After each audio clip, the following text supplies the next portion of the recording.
Hello everyone, Mike of MMA with Friends. What a big card, what a big surprise. It's got to be for a lot of MMA fans. I heard this announced a while back, but a lot of you are probably surprised. Fedor Emelianenko and Quinton Rampage Jackson. I wonder how many people out there didn't even realize these two guys were still fighting, much less fighting each other. But Japan can turn back the clock. And one thing I am going to say for tonight is I support drug testing. I support Nate Diaz. I support clean athletes. But for tonight, Fedor Emelianenko, Rampage Jackson, Fedor Emelianenko being 43 years old, Rampage Jackson being 41. For God's sakes, keep USADA the hell away from this building. And thank God that neither Bellator or Ryzen are owned by WME Entertainment just yet. So I think we're going to be good, guys. And what else we're going to be good on is we have a champion. One of the 155-pound champions, one of the best in the world, Michael Chandler taking on Sidney Outlaw in a catchweight. You got Michael Venom Page taking on UFC and Ryzen veteran Shinsho Anzai. You have contender Lorenz, Larkin. We have a lot of Ryzen versus Bellator, US versus Japanese bouts, if you will. And then, of course, two of the most popular fighters to ever, two of the most popular guys to ever fight in Japan. And, of course, that is Quinton Rampage Jackson and Fedor Emelianenko. And why this does not say I'm live on my channel on my phone, I have no idea. But hopefully we are broadcasting here. Let's go to the world of YouTube in the comments and say hello to everybody here.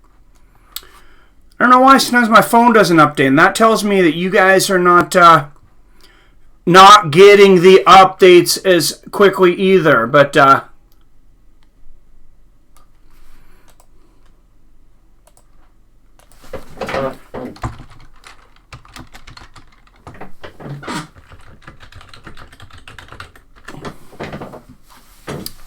I will bring up your chat right now, though. So that tells me people will still be coming in because people are not getting the notifications or not getting the live yet. Not everybody I see. All right, 9 of you watching, 7 thumbs up. Thank you very much. I do not have a link. Sorry. This one tonight is not only on DAZN.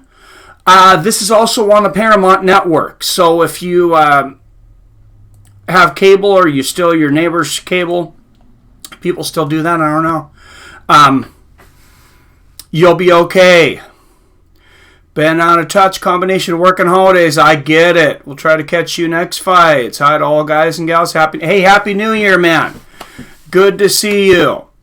Who's ready for some fisticuffs? So excited my chest is bumping fast. I might have a heart attack. I hear you first last. I am so excited. What's your pick for the main event? Cheeto Ortiz. My pick for the main event is that the fans are the winners. That it's going to be a great bout. No, if you put a gun to my head, if I had to bet on it, I'm going to say Rampage by knockout and probably early. But I hope that these guys stick around for a while. What's going on? I am good, Frank McKinsky. How are you doing? Hey, guys, I got a lot of trivia tonight. I have, it's basically all trivia that is,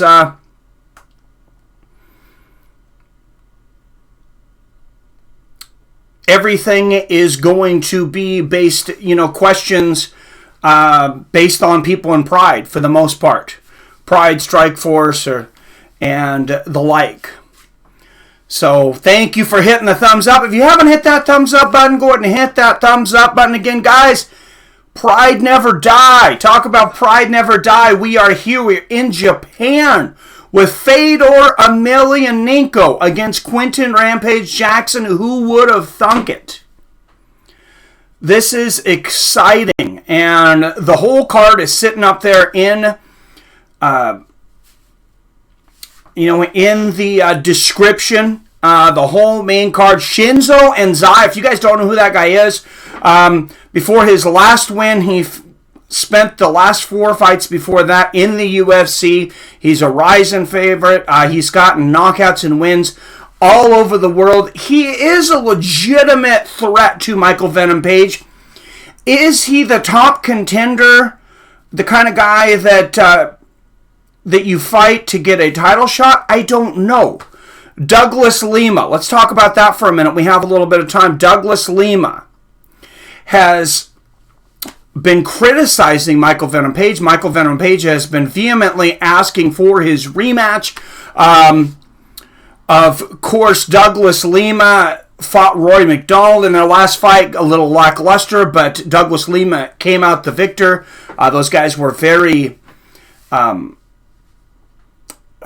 cautious of each other, I guess is a nice way to say it. Not as much action as what we had hoped. Hopefully we get a lot more action out of this and with the MVP versus Douglas Lima rematch. But Douglas Lima criticized Michael Venom Page for his quality of competition, saying if he wants a shot at the title, he needs to be fighting top A-level competition. Well, it's not really up to him. He's not the CEO of Bellator.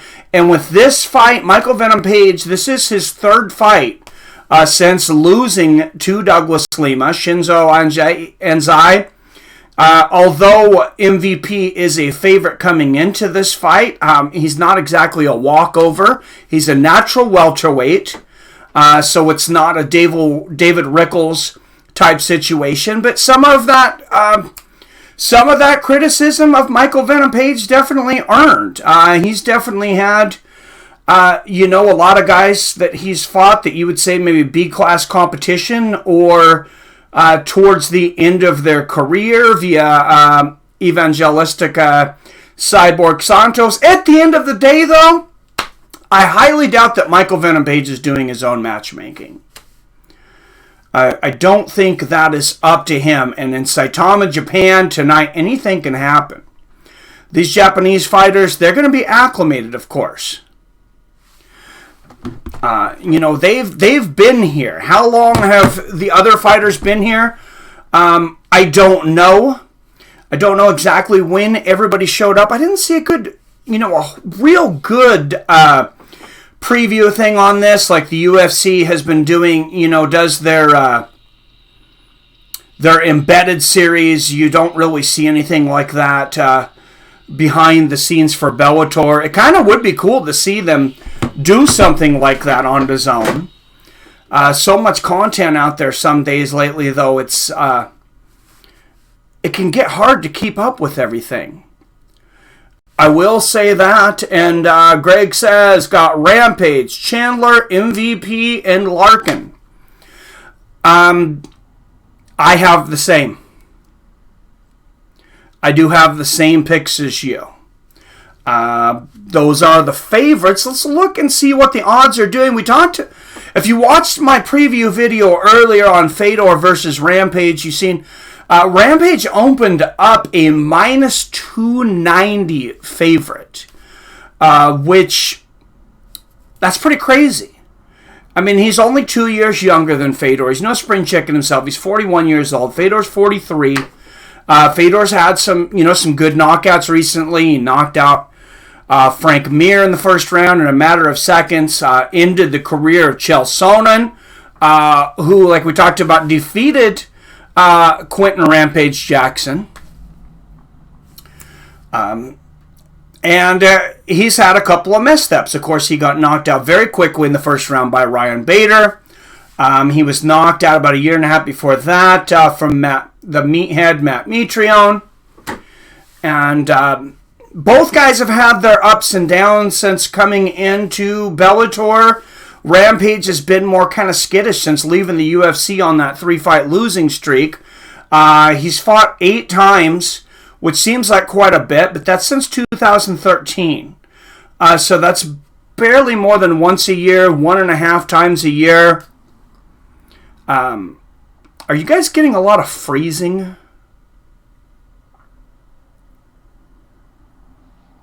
Let me know, is this stream freezing on you guys a lot? It is on my computer. It doesn't seem to be freezing on the phone. So hopefully that means we're good. I do not want to run into that situation tonight.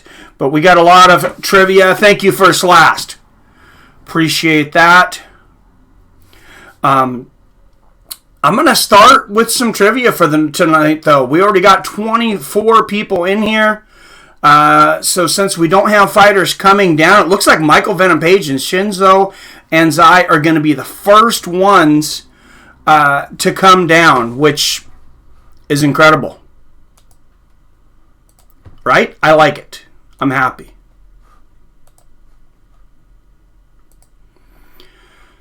But, yeah, they will be the first ones down. Michael Venom Page, one of the more entertaining fighters, of course, in the sport. There we go. Now I got it on one that shouldn't be freezing, hopefully.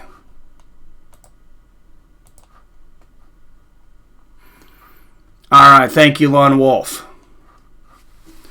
All right, everybody. Refresh your browsers. And 3, 2, 1. Here we go. First trivia question of tonight. Quinton Rampage Jackson, best known for this accessory when he makes his way to the cage. You could call it jewelry. You could call it his calling card, whatever it is. What does he wear down to the cage? What's his calling card? What is Quinton Rampage Jackson? Giovanni Chavez, you are correct. He wears a chain around his neck. And he's done that since back in the Pride days. And for quite some time. And it looks like it's just going to be my main computer that is running slow. That is, as long as it keeps up with the stream, I guess I'm happy. Lone Wolf, a car chain. Everybody got it. You guys are good. What's up, Panhead Bob? Lone Wolf, Solified. Kurt Noise. Good to see everybody in here. And Giovanni, you got it.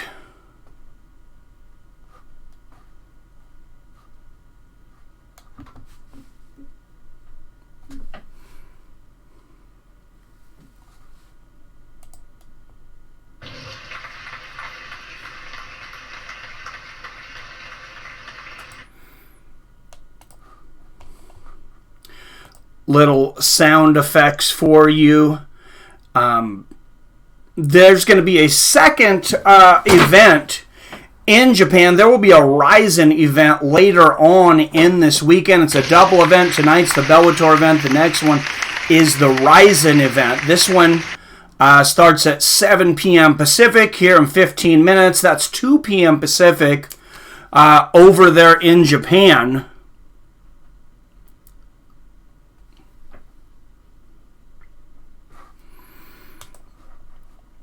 So crazy time there, but it's not going to be like Ryzen when me and Billy stayed up like 18 hours. That was absolutely ridiculous. What's going on, C the G? I'm doing good. How are you, Giovanni Chavez? What is going on? I am very excited. I'll tell you guys, there were so many events there for a while. I was getting a little fatigued by all the MMA events, trying to keep up with everything. I always enjoy the sport, UFC, but I was not real upset that they took a couple weeks off. to be honest, because I didn't want that excitement to go away, and I've been excited about this bout ever since it was announced. If you see my video earlier, you can see I actually dreamt about this event last night. That is crazy. I actually dreamt that me and some friends from high school were in Japan, and we were actually going to this event. Billy's in the house. What is up, my friend? You had a great Christmas, man. Good to see you. All good. Just got in YouTube to see some fight updates. Seen yours and came in. All right. Thank you, Giovanni Chavez. Thank you. Well, we are just 13 minutes away. As I said, if you didn't see earlier, if you don't have the Zone tonight, if you have the Paramount Network, you're in luck because you can watch along on the Paramount Network. It looks like it's just going to be the main card for the US stream, but that is fine because they're starting at a good time for us. 13 minutes. And Michael Venom Page could have his hands full tonight. Does he get a title shot if he wins tonight? I don't know who else gets it right now. It would be 3 victories in a row for him since losing to Douglas Lima. The only defeat of his career, and the only knock on Michael Venom Page, like I've said and like Douglas Lima pointed out, quality of opponents. And this just in. This is the wildest swing. This is the wildest swing in odds that I've ever seen. You guys tell me if you've ever seen anything this wild. Quinton Rampage Jackson, when the odds broke for this fight, came in a minus 290 favorite. Newest updated odds from DraftKings Sportsbook has Fedor Emelianenko a minus 134 favorite. Quinton Rampage Jackson a plus 105 underdog. From a minus 290 favorite to an underdog, that is an absolutely ridiculous swing to go from a 3-1 to a pick'em fight. So that is a lot of money coming in on Fedor. Do fans know something that we don't? Do they not know what the sports books know? I would, as much as I would just want to see a great fight, I also am picking Rampage to win that fight, so I can see what they were talking about. What are we fans actually called? Do we have a name? Do you have a name? The Fight Family? What did I say? I'm not sure. First last. You have a name, first last. Giovanni Chavez. Yeah, that is some crazy odds. I would put some money on Rampage right now if I were in a state that I could bet. I will admit, I like both of these guys. I'm going to be happy for whoever wins. I'm just going to be happy for a great fight. But for odds to swing that much, just absolutely insane. I'm going to go over some of the other odds right now. Michael Chandler, minus 345 favorite over Sidney Outlaw. Lorenz Larkin, he has a minus 500 favorite over Keita Nakamura. And then these are ridiculous odds for me. I'm not saying I don't think Michael Venom Page will win, because I think he's got to be the favorite coming into this. But Michael Venom Page is a minus 835 favorite. So much money coming in on Michael Venom Page, you would think he's Floyd Mayweather. Shinzo Anzai, a plus 500. Goiti Yamauchi taking on Daron Cruickshank. Yamauchi, a minus 500 favorite against the former UFC veteran, Daron Cruickshank. And that is your main card there. I thought there were 6 fights. I'm just seeing odds for 5 now. Maybe they're not even betting on the other one. The Lima loss was MVP acting foolish. Could be Solified. Could be. I'm trying to figure out which. Okay, so the odds I'm not seeing for is Ilara versus Kana Watanabe. And that could just be Vegas not being up on what's going on in Japan and Ryzen. Because they don't, a lot of times they don't even put bets up for Ryzen. So there may be some steals there on betting on some Japanese fighters tonight. I don't know that. But it doesn't seem like they've really got a pulse on some of the fighters coming in, especially, like I said, Shinsho, Anzai. But they do have Goiti Yamauchi. They have him as a big favorite against Daron Cruickshank. So maybe they do. Maybe the money has some knowledge.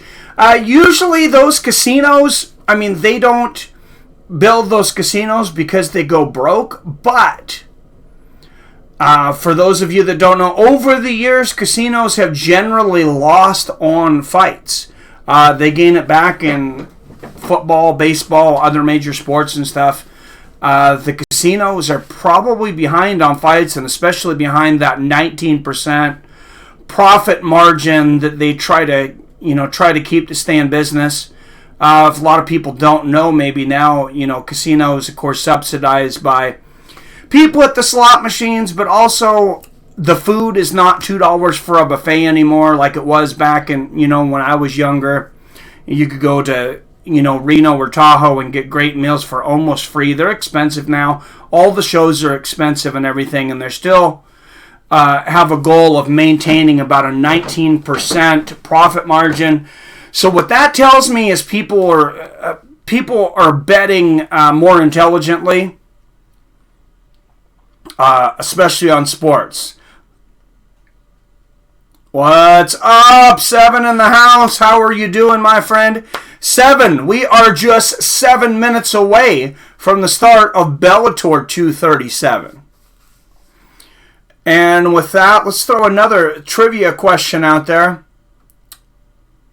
Everybody, refresh your browsers. Giovanni Chavez got the last one.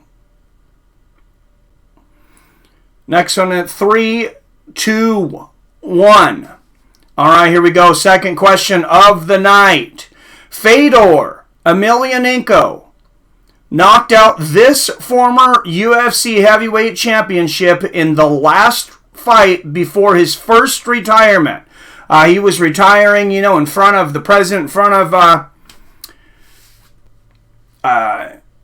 Vladimir Putin, in front of his friends, in front of his family. And that was back about 2011, 2012. I think it was 2012. The fights start. What's up, Quincy Panola? Fights start in 6 minutes, my friend. 6 minutes, and you can follow along on DAZN or tonight, the Paramount Network. Anybody who still has the Paramount Network, it was not Kevin Randleman. Although they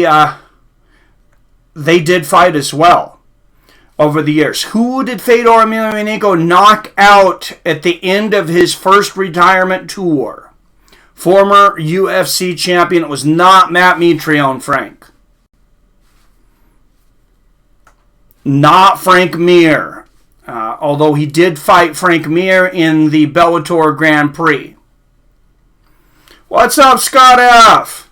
We're talking about his first retirement tour, about 2011, 2012. This heavyweight was known for some of the best leg kicks in the history of MMA. What's up, comedic genius? Scott Adam from Allen, Brazilian dude. He is Brazilian, you are right. Rampage has power, he's vicious. He is very vicious, and Fedor's chin has looked a little suspect a few times recently. And there we go. Greg Brimstone right before Scott F. You guys both got it. But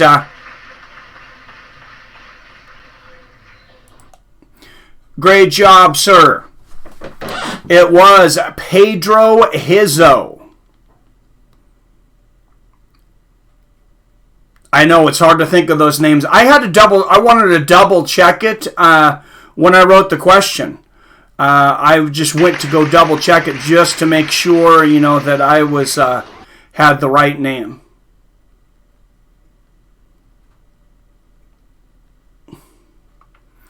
Greg Brimstone gets it. Let's throw the third question of the night out there. Panhead Bob guessing. Oh, you're close. First fight is Venom Page. First fight, as it was listed, sometimes they move the order of these around. So I won't be sure until the live broadcast starts, but that's the way it's listed on the information I have. So I believe so. All right. Next question. Let's throw another one out before we start. Quinton Rampage Jackson has had a 4-fight feud with this fellow legend, spanning fights in Pride FC, the UFC, and Bellator. Who is Quinton Rampage Jackson feuded with for 4 fights through 3 organizations? Scott F., you are correct. It is the Axe Murderer Vanderlei Silva.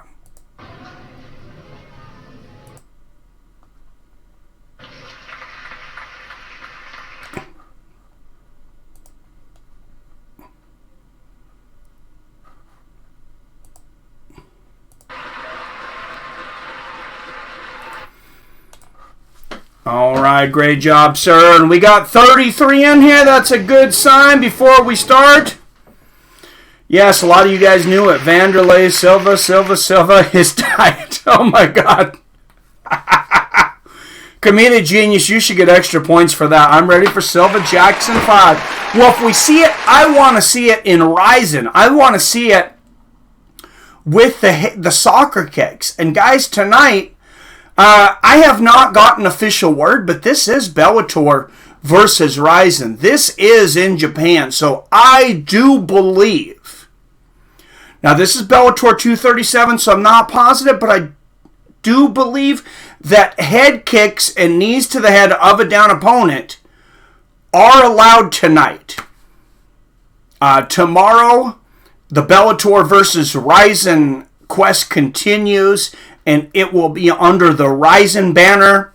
I'll actually be on pay-per-view on Fight TV for $20. I don't know. Does anybody know? I don't know for sure what rules we're going to be under tonight. I'm pretty sure we are going to be in a ring. So I'm pretty sure that we're going to be under those rules. But we will see. Scott F. got that last one, though. Great job, Scott.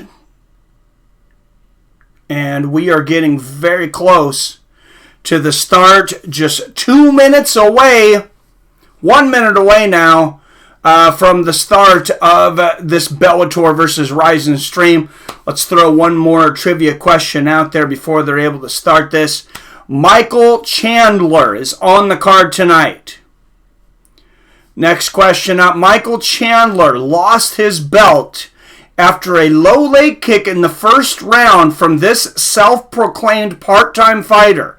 It froze his leg up after a rare nerve hit. Yeah, that is crazy. Rory McDonald in PFL. I was very surprised by that.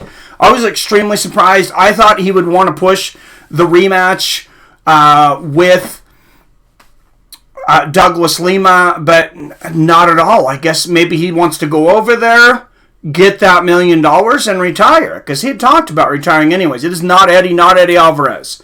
Some are Bellator rules, but last few are Ryzen rules from what I heard. Not positive, though. Yeah, I'm interested to see what it ends up being. This should be live now. It is officially 7 p.m. Pacific. And yes, it is. It is live. They are showing Rampage Jackson, of course. Fedor Emelianenko, he ran through the Bellator Heavyweight Grand Prix tournament, ending the career of Chael Sonnen, almost ending the career of Frank Mir. Both equally violent knockouts. Just about as exciting of a fight as you're going to see that's under a minute. That match between Frank Mir and Fedor Emelianenko. If you've never seen it, go back and see that. I mean, for under a minute, that was just an extreme amount of violence. It was incredible. Both guys landed big shots. absolutely insane. Oh, Scott F. got it. It is Brent Primus, or Primus, I believe it is announced. But Scott Brimstone gets it. Great job. Yes, Ryzen has no elbows, but they have kicks and knees to the head of a down opponent. So go figure. And I believe that's what we're going to get tonight. We got Michael Goldberg on the mic over there in Japan. And they do have a cage. They do have a cage tonight. I wasn't sure if it would be a cage or a ring, so this may be under Bellator rules. But Scott F. gets the win. Gets the last question, and there is Quinton, Rampage, Jackson, Fedor, and Emelianenko fighting at heavyweight. Of course, Rampage Jackson, a constant at light heavyweight throughout the years. Fedor's kind of always been kind of one of the smaller heavyweights, not quite down to light heavyweight. Thank you, Clavid IDK. Actually, I am doing very well. I am feeling probably as rested as I was before the accident. I think I'm 100% recovered, or very close. As much as I can tell, I think I'm 100% recovered. So, thank you very much. Thank you for all the thumbs up. Anybody who hasn't hit thumbs up button yet, if you could do that for me, it really does help out. If you're not subscribed, make sure and hit that subscribe button, and don't forget to ring that bell so you're notified whenever I drop a new video or go live, like for that big UFC coming up January 13th, the return of the notorious one, Conor McGregor. He takes on Cowboy Donald Cerrone. First big event of 2020.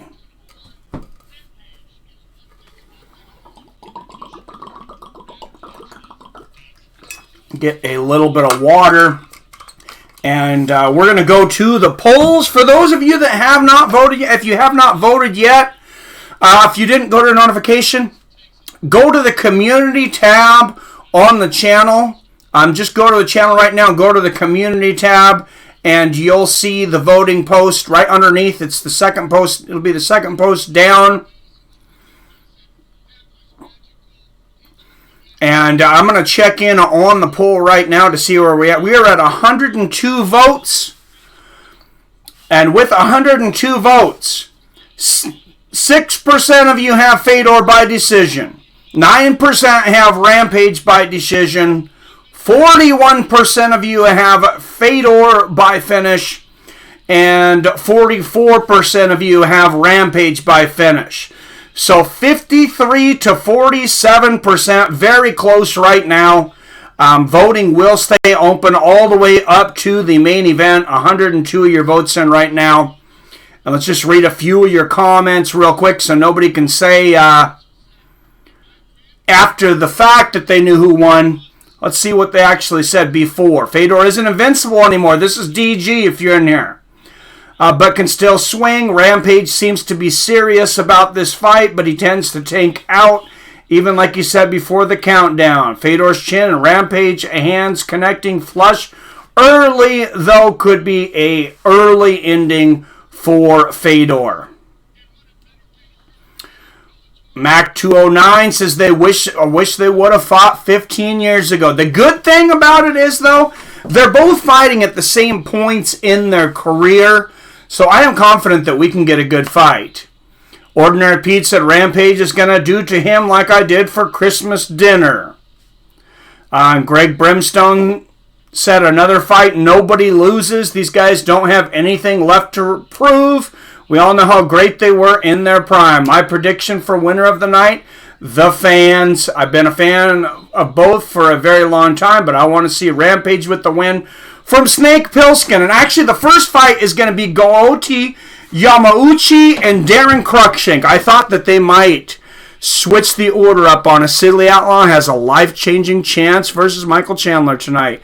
Oh, he absolutely does. For those of you that don't know, originally it was Benson Henderson that was supposed to have the title shot against Michael Chandler. That fight now will not be for the championship. It is at a 160-pound catch weight. And Daron Cruickshank, he's won 4 of his last 6. You may know him as a UFC veteran.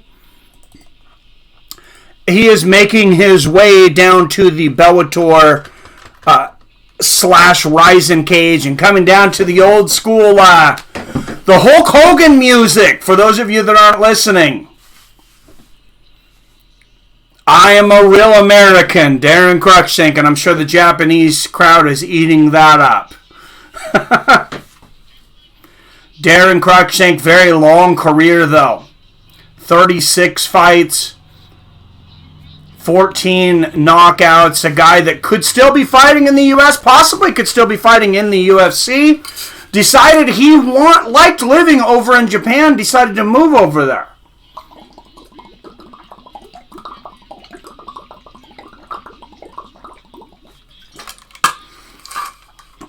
So Cruickshank, even though he's coming down to the American music, he has been fighting and living in Japan.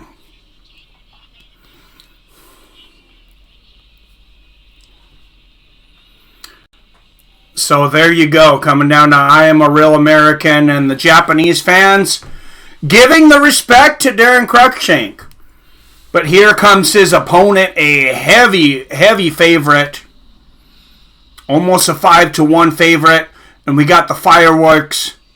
We got the sun coming up. He is extremely popular here, and he is Goiti Yamauchi.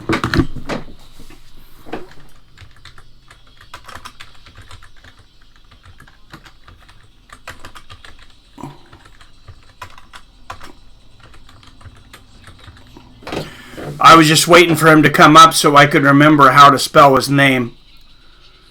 And I got 2 T's on there. It's actually not 2 T's. There we go.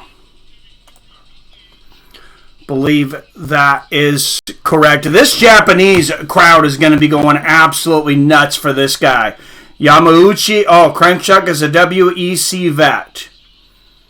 Yamauchi has ridiculous jiu-jitsu. So, guys, not only is this the last event that we will all be together for the year, fight fans, fight family, MMA family, this is the last event that we'll be together for the decade. The next time we will all see each other, it will be 2020.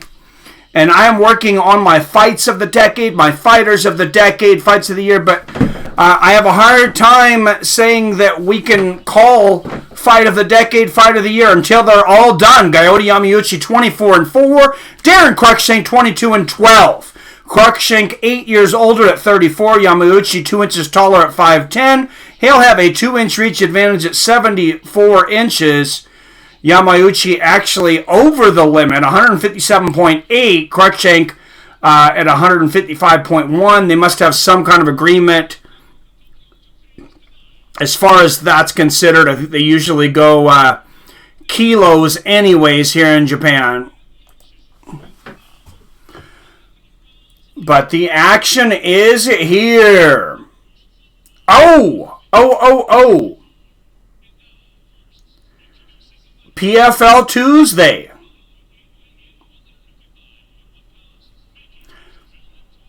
So there is one more fight. Excuse me. Yes, I will be doing PFL. In the blue corner, former UFC veteran, the Detroit superstar, Daron Cruickshank. And across the cage in the red corner, he has the most wins by submission in Bellator history, with 14 victories and 4 defeats, hailing from Japan, Goiti Yamauchi.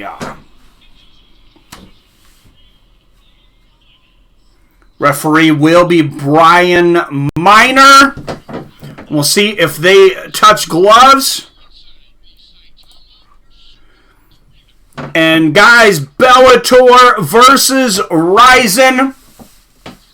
Cruickshank versus Yamauchi.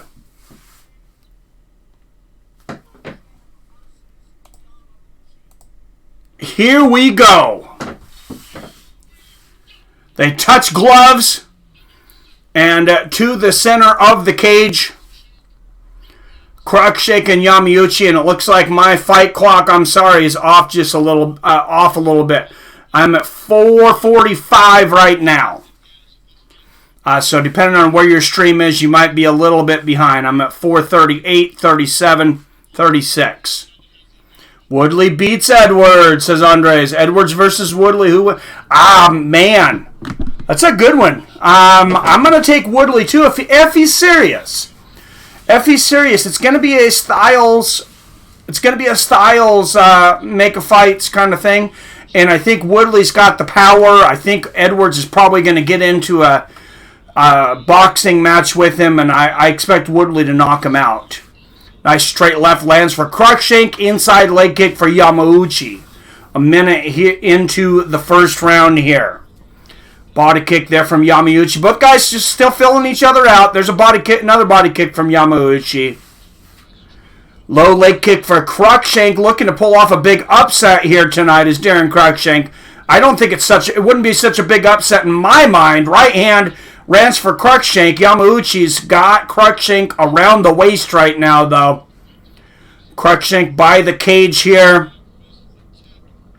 And he is holding on. Cruickshank's holding on to the fence there. It's not the chain link, but he's got his hand on the outside door. He is off now. Yamauchi pulls him off. But this is a horrible position for Cruickshank to be in. He does not want to take this to the ground.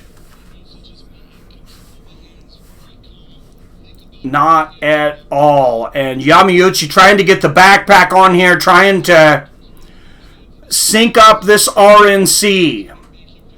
Love the Japan cards on New Year's Eve, says Billy. I wish I could do that one. I'm going to be working through that one though, because it's going to be one of those crazy times, like Tuesday at 10 p.m. to 8 a.m. the next morning, and unfortunately, I don't have time for that with the job. But Yamauchi working on Cruickshank here, working slowly. We'll see. Oh, nice kick off of the wall there from Yamauchi, and he has hooks in, and this could be it right here. What a move there from Yamauchi to use the fence. Not even use, well, Cruickshank has not been fighting with the fence for a long time. Excuse me, Yamauchi has over in Bellator. They're wearing the Bellator gloves tonight. So my assumption is we're under the Bellator rules. So elbows legal. I believe no kicks or knees to the head of a down opponent. And Yamauchi getting close. He's getting under that chin. And that's it. And Cruickshank taps. Yamauchi cranks the neck of Cruickshank. Whoa, and Cruickshank kind of looked like he was seizing a little bit there. That was a little scary. That was definitely time for him to tap. Yeah, he did. Right after tapping, I seen that, Billy. He went to sleep, and he was convulsing, was Daron Cruickshank. So perfect timing on the tap, or maybe just a little late for Cruickshank. You can't say he tapped out too early, though.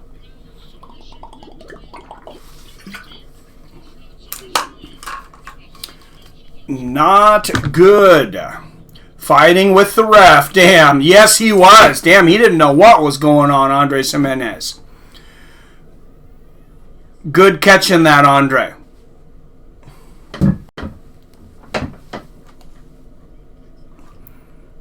And Billy, if you'd like to come in on the mic tonight, let me know. Haven't had you pleasure of having your voice on here for a while, but either way, F or F not. So, Goiti Yamauchi, the big favorite, chokes out Daron Cruickshank in the very first round. And I believe it should be Watanabe probably next. They're not giving us an order now. It's changed up from what was online. It had said Michael Venom Page in the first fight. But if anyone wants to play Xbox Online, Unwiser Pump. All right. Sweet Billy. You're not playing right now, I'm guessing, though. The girl fight is next. Watanabe. Okay. Yeah, that's... Where are you getting the order of these now? Because I was looking on Tapology, but they were all mixed up. Or they're all different. Maybe they have it updated now.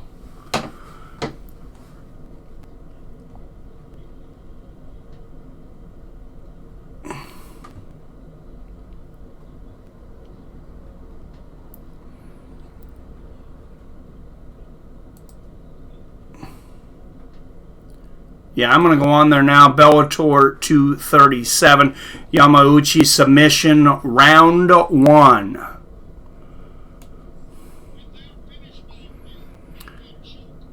So, we're not getting 14 fights tonight, are we? No, these other ones must have happened at other times.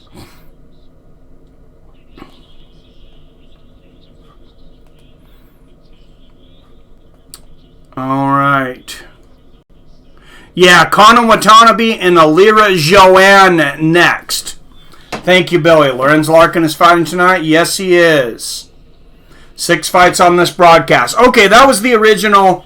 That was what they had said originally. Okay. Thank you. Tapology is... showing 14 fights and then only one of them has happened, but they must be doing all the other ones after the U.S. broadcast. I assumed they were doing them before, but what a great move pushing off the fence to set that up, though, from Yamauchi. So, and Ilara Joanne.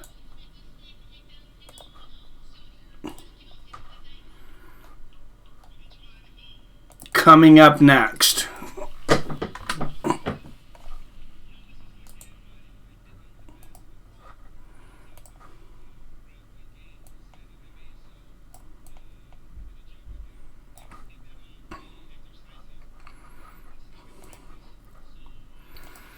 It says, I've been practicing this. This is everything I've been exercising in my practice. And no surprises here, I guess. But what is next for Yamauchi?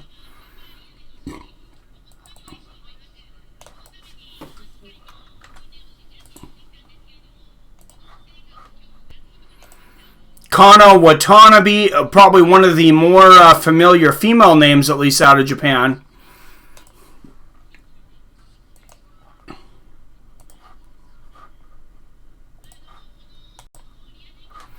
But we got to check out the odds, what's going on with the odds for this next fight. All right, Ordinary Pete, happy holidays, sir. Bellator's been airing prelims after the broadcast cards on DAZN for a while now. Oh, okay. I didn't notice that. Oh, yeah, I do remember one of those. That is weird, man. It is kind of strange. I'm glad that they're not spoiling it, at least, for those that want to watch it. McGregor versus Cerrone. Who the fook you got? That's tough, man. I don't know what condition Conor McGregor is in. So that's a very tough one for me. I would like to see some open workouts and things from Conor. I mean, I'm leaning towards Conor right now for the simple fact that when Donald Cerrone throws those leg kicks, he can be very open for that overhand left, and that is Conor McGregor's biggest punch. But I'm sure he's working on that. I'm sure he's working on practice. Old habits are hard to break. Career record, 38-13. There he is, Quinton Rampage Jackson. He is in the building. Fedor Emelianenko, he is in the building.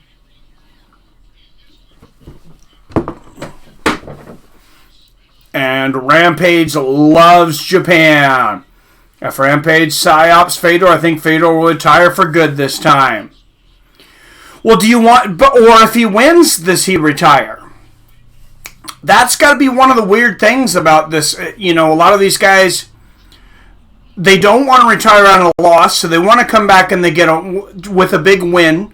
Then they get the big win, and they think, hey, I can still do this. I can be a contender. I can do, you know, whatever. So it's very hard for these guys to walk away, especially since there's a lot more money than there used to be.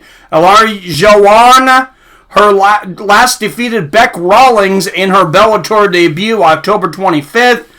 Bec Rawlings, of course, former UFC veteran.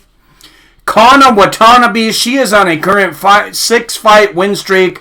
You see her warming up, throwing that right hand in the back. And she is a judo black belt, so we may get to see some exciting judo throws tonight. Yo, Comedic Juniors! What is up? I agree with the Andre Semaine. 43 years old. I mean, how much are you going to fight? How long do you want to fight for? When you're 43 years old. I like the idea of big fighters getting a celebratory fight. Boxing's done it for a lot of years. Not everybody takes them. Hector Camacho did it. I believe Julio Cesar Chavez did it. They have like kind of a celebration of their fight. They'll have a young and upcoming lion, somebody that's just not quite ready, somebody who is a live dog, but somebody that's probably not going to win tonight. Kind of like Shinzo Anzai versus Michael Venom Page tonight. Something like that. Like a 7-1 odds kind of thing.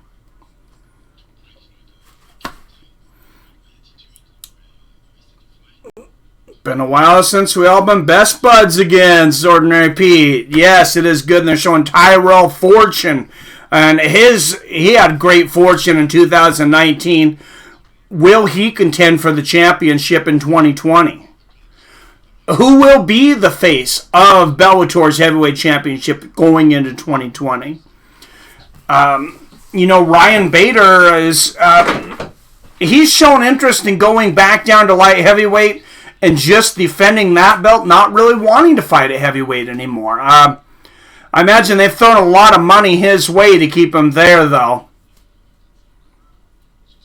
Showing Joe Schilling, middleweight. He had a year of ups and downs, a great decade in kickboxing, but had a rough go of it in Bellator in the MMA world. Guy kicks harder than just about anybody, but a very, very tough year. If Rampage beats Fedor, it sets up a title fight for Bader. Ooh, I like that. Gerald Harris, Bellator middleweight. There in the back, of course, we have tournaments going on in Bellator right now. At Aaron Pico at featherweight. Here in this end of the year broadcast speaking, Aaron Pico, of course, was a highly lauded prospect and was pretty much a disappointment the last 2 years. Got upset several times and probably cost Bellator a lot of money. February 22nd, it is going down at MGM. I seen that earlier today. Deontay Wilder versus Tyson Fury 2. Who will leave the desert with the belt? Their first fight was one of the fights of the decade, Billy Hughes, and what a way to start our next decade. Tyson Fury and Deontay Wilder. Ilara Joanne versus Kana Watanabe coming up now, though. And Kana Watanabe making her way down to the cage right now in her judo gi with the black belt. 4 of the 5 previous wins for her by KO or submission. She is a vicious female. And she was a part of Japan's judo national team, which is probably the best judo national team on the planet. And just an absolute beast. She is 3-0 in Ryzen now, and Ilara Joanne, she'd better be ready. She better be ready for some things that she's never seen before. I have a feeling she's going to find herself in a lot of trouble tonight. This girl fight looks like fun. It should be. Ilara Joanne, she's been a good contender in Bellator. Like I said, she's coming off a victory over UFC veteran Beck Rawlings. And Kana Watanabe, she is just an absolute psycho. I mean, I don't know how else to describe her. You can see she enjoys beating on other women's faces. If you've seen her fight, you know what I'm talking about. She likes to get that throw.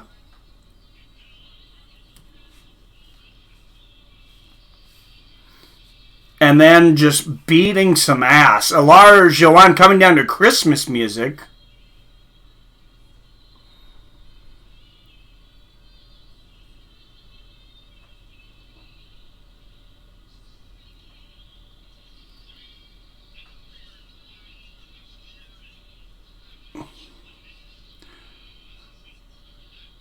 It's just some kind of violent Christmas song. I'm not sure what's going on here. Ilara Joanne, she is on a 3-fight win streak.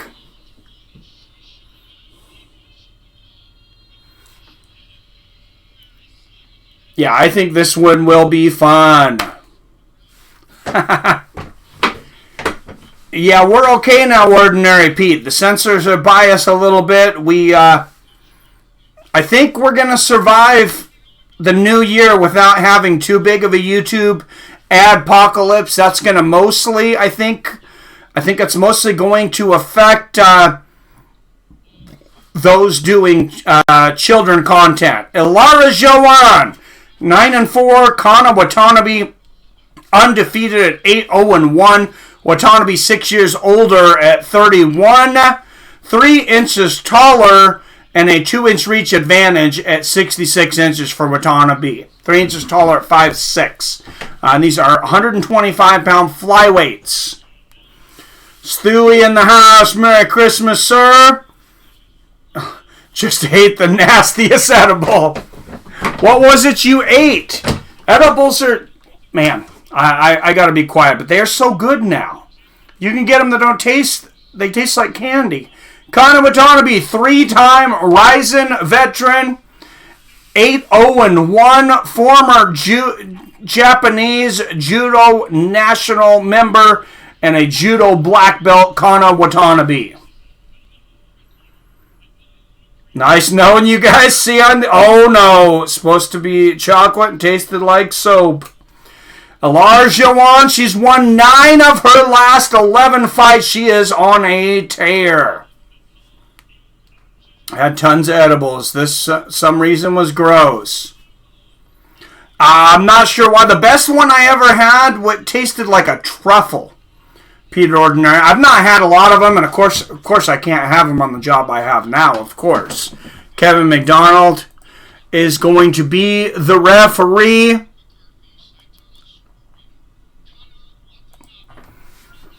Out of the Super Arena in Japan, Ilara Joanne, Kana Watanabe.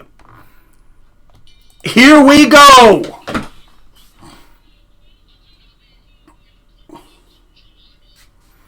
Watanabe in the blue gloves, Joanna in the red. Oh, nice low leg kick there from Joanne to start this one off. A lot of feints already here by Ilara. Oh, big right hand over the top from Ilara Joanne. Nice low leg kick from Watanabe, but a big combination from Joanne, who is coming out fast.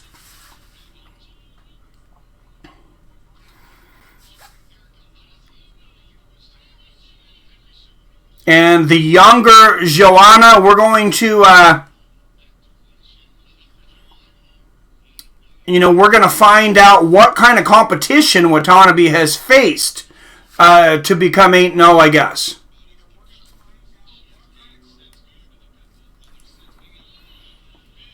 Who's fighting? What's up, Quincy Pinot? It's in the left, to the left there. Ilara, Joanne versus Kana, Watanabe at flyweight. Big combination from Ilara, Joanne.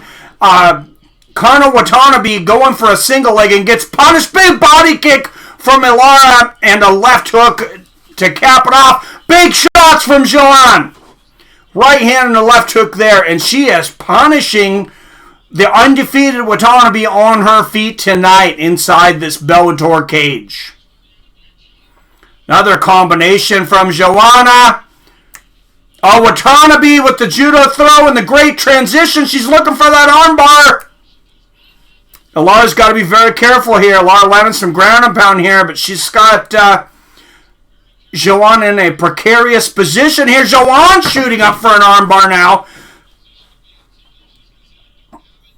She's got the rubber guard here. Now Watanabe's got to be careful. Joanne trying to put on the triangle choke here. Watanabe very well versed in these submissions, but this is looking pretty tight. Joanne pretty tight. She's got to push her to her left. You can see Watanabe turn a little red back there on the neck. Ilara can't see that, but she needs to push.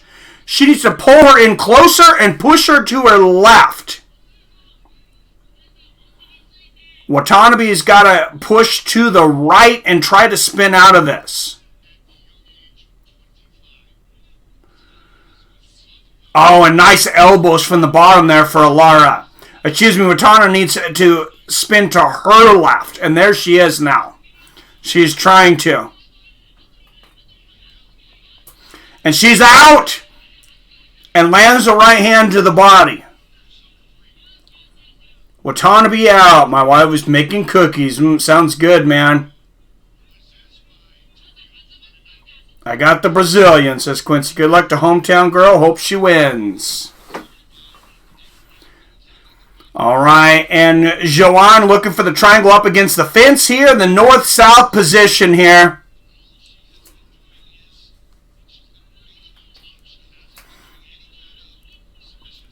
Watanabe trying to turn into side control here.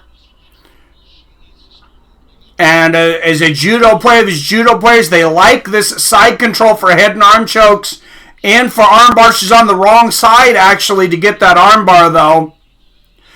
She's looking for a Kimura here. I don't think she's going to get Joanne in a Kimura, but she lands some nasty ground and pound now. Watanabe, well known for her violent ground and pound, lands about 10 shots there.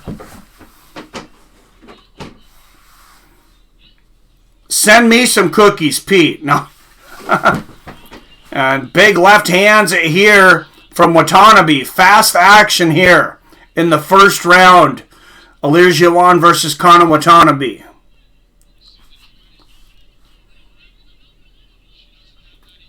Joanne going for the Kimura from the bottom. She's just looking to get punished right now because Watanabe's...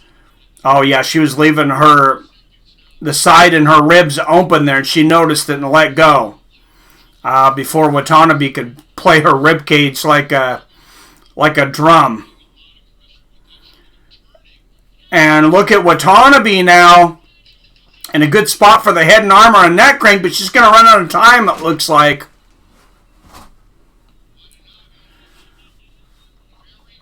Oh, great position here for Watanabe making this round at least hard to judge. 27 of you beautiful bastards watching right now. If you haven't hit that thumbs up button, please make sure and hit that thumbs up button. Make sure and hit that subscribe button. If for some reason you're not subscribed already, and ring that bell so you're notified whenever I drop a new video or go live, like January 13th for the return of the notorious Conor McGregor as he takes on Donald Cowboy Cerrone in his long-awaited return.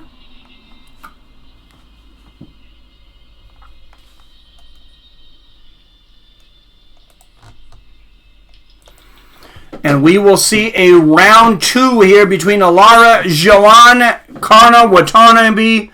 Both of these women above the average for finishes in women MMA. And there is a couple of badass brothers right there.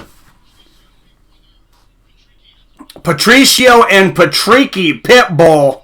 You don't want to mess with those two. Those are some badass brothers right there. And here we go. And these are some badass women in the cage right now. Low leg kick from Joanne starts the second round. And that first round was very hard to call. Nice low leg kick there from Joanne. And I am going to agree on this one with John McCarthy and give that first round to Joanne. But Watanabe did come back well at the end of that first round and maybe push the momentum her direction.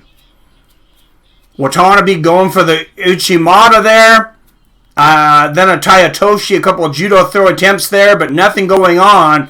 And Joanne landing the knees to the breadbasket of Watanabe here.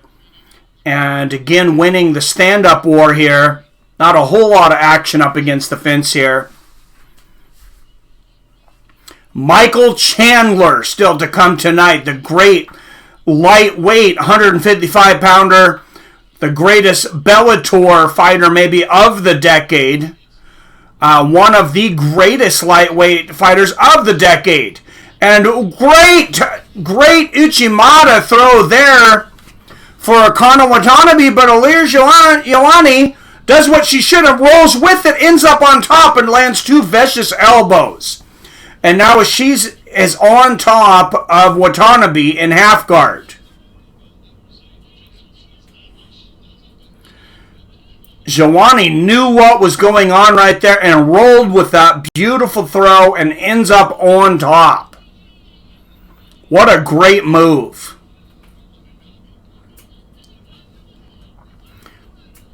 And Joanne now pushing Watanabe into that fence. Watanabe landing a couple of elbows to the head there, and that answers your question if there will be elbows tonight in this Bellator versus Ryzen. Definitely is some elbows landing there for Watanabe up against the fence. And Watanabe trying to scoot up here up against the fence, and Joanne just holding on here. This wouldn't be a bad time for the referee to stand him up here. I think we got a lack of action right now. If we were under Ryzen rules, we might be looking for a yellow card for stalling right now. Watanabe's she's just barely kind of pitter-patting on the side and back of the head of Joanne. Side of the head there, but I don't think that's enough action to keep this going. I really think the referee should stand him up right here. And he is looking on. He is looking close. And now I think he has almost... And Watanabe lands a few more shots here. But I really think he needs to come in and stand this up.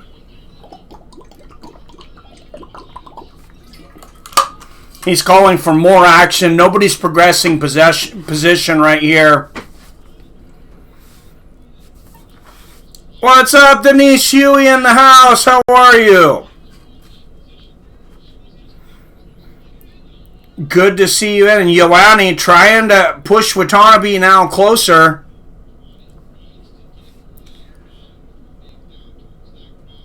Trying to push her down into the mat more, but Watanabe pushing that head down and just punishing Joanne.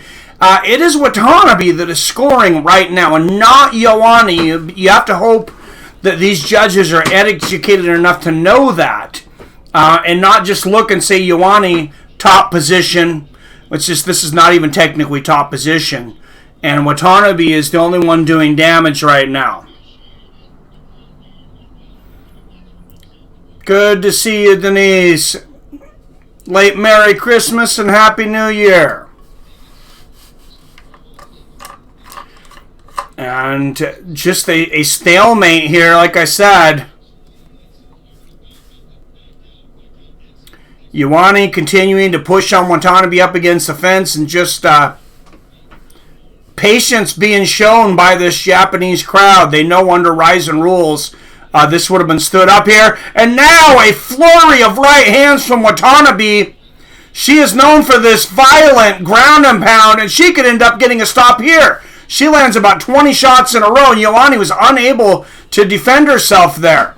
Finds herself in a bad position. Watanabe punishing Ioane on the ground here. Lefts and right hands now. Brutal ground and pound from Watanabe. And Watanabe closing out this second round strong after some inactivity on the ground. And that is going to be it for the second round. And I gave that round to Watanabe. I have it at a round apiece. Here in Japan, Fedor versus Rampage. Denise, who do you have, Fedor or Rampage in the main event?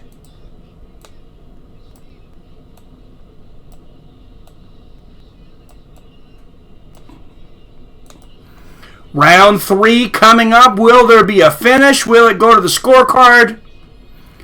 I said I have it. Whoever wins this round wins this fight. And this is a big fight in the Bellator and Rizin division. This is a Bellator versus Rizin US versus Japan match. Watanabe being the star over here in Japan. Ioane climbing the ranks in Bellator. And if you recognize that voice from the outside, that is the female voice of Pride, now working here in Japan again, once again for Rizin. And here we go, third and final round, guys.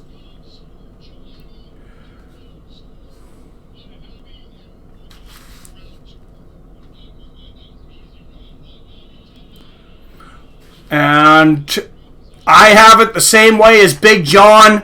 First round for Ioane, second round for Watanabe. Watanabe with a great Ichimata ends up on top. This time reverses Ioane's throw attempt there. That ref should have stood them up a long time ago. I completely agree, Greg Brimstone. Completely agree. And now it is Ioane working off her back in the full guard. Lands a couple of elbows there. Ioane bringing that guard up high. Landing some more shots. It's funny how you see the evolution of MMA. Just the last 2 years, we've really seen leg kicks become a lot more mainstream, especially the more low leg kicks. And ever since those knockouts from the ground of Nico Price and a couple other guys being very effective from their backs, we're starting to see more fighters strike from their backs, especially to set up submissions. And Ioane looking for an armbar here.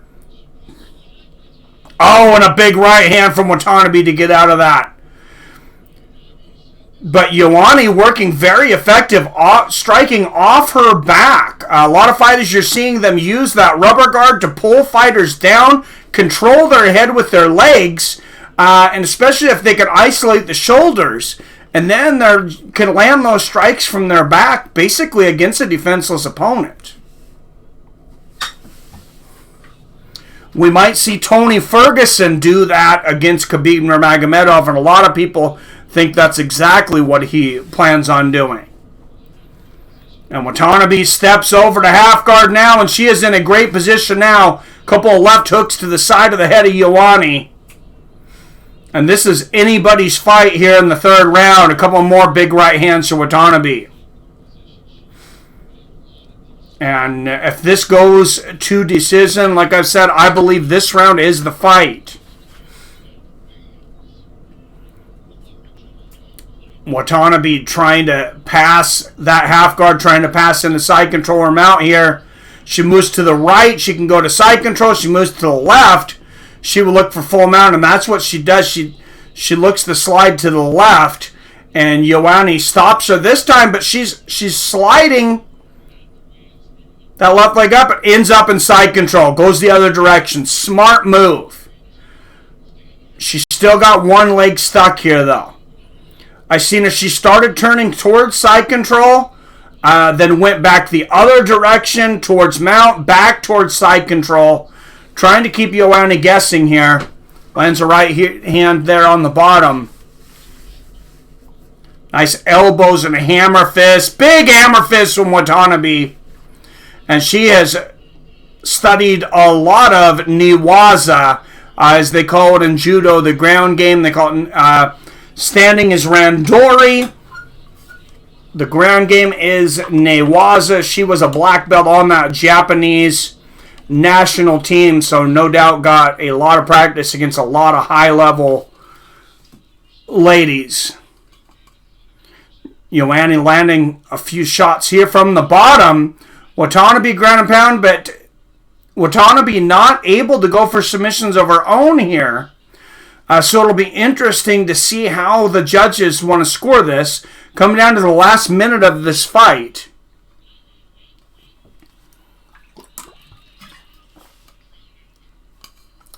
Watanabe continuing the ground and pound barrage here. And tries to push on the back of the neck. If she had kept pushing, she might have been able to get the back. And no, she does! Genius move there. Goes one direction. Gets Joanne to roll with her just a little bit and switches directions on her. And now she is just pummeling her with the ground and pound. Big lefts and rights. Referee looking in right now. Oh, because she is playing tunes on the head of Ilara Joanne as well as anybody can, as well as Dave Grohl's did with Nirvana, and that stops it. Kana Watanabe gets the stoppage with violent ground and pound here in the third and final round. And I'll tell you what, Dave Grohl would be proud of the tune being played there. Joanne, I'm sure, did not enjoy that, but great victory for Watanabe.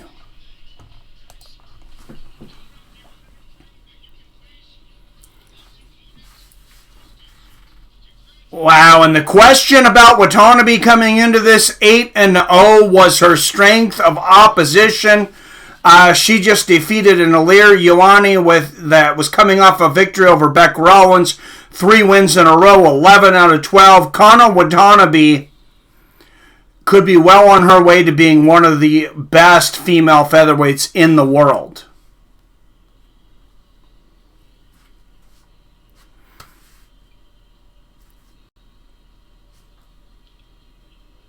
And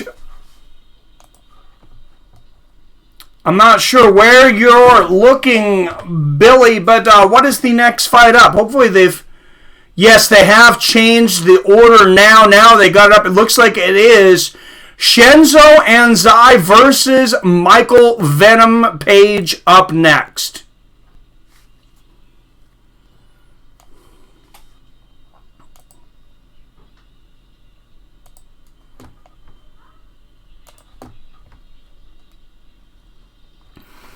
Michael Venom Page looking to lock down a rematch with Douglas Lima for that title at 170 pounds. He's going to have to get past Shinsho tonight, but he will come in a big favorite.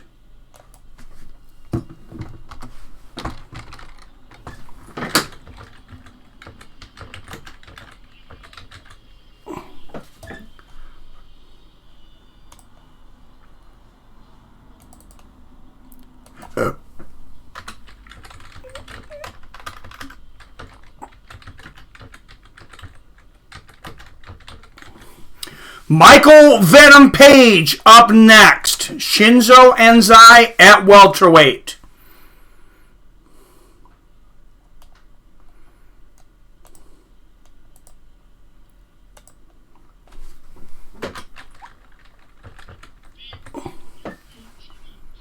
Fourth degree judo black belt.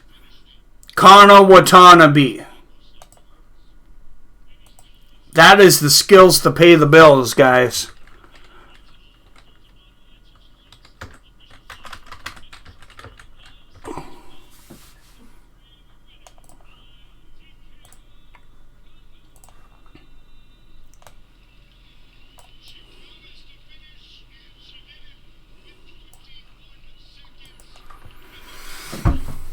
And MVP will be making his way to the Bellator / Rising Cage.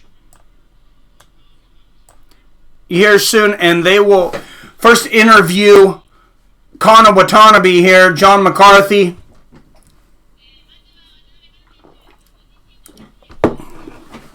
And we'll have the translator. You can still understand the word judo. That's the same. The ref should have stood up a long time ago. MVP by KO, says Greg. All right, let's look while we're waiting at the voting. Just one more vote over there. Guys, go to the community tabs on the MMA with Friends page if you have not voted yet on the main event. Fedor Emelianenko versus Rampage Jackson. After 103 votes, it is 54% to 47% in favor of Quinton Rampage Jackson.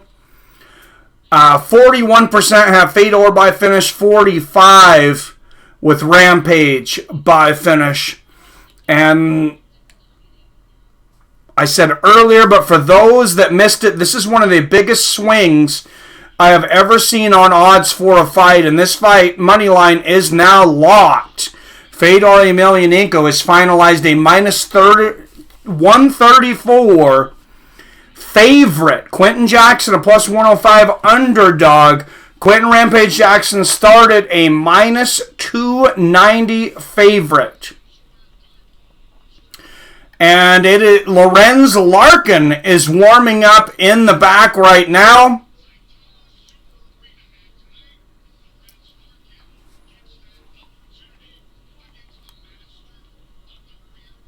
And they may blow up our order here again. Keita Nakamura, 35-10-2, warming up in the back to take on Lorenz Larkin. Larkin, a minus 500 favorite. Keita Nakamura, a plus 333 underdog. A little commercial time over there in the zone, even though we pay too much money for it. No.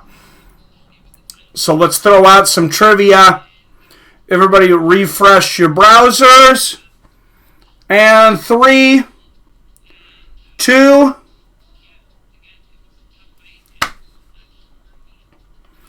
All right, guys. In the only Pride UFC co-promotion ever. They did have a co-promotion once. Quinton Rampage Jackson knocked out this former UFC light heavyweight champion to go to the Grand Prix finals.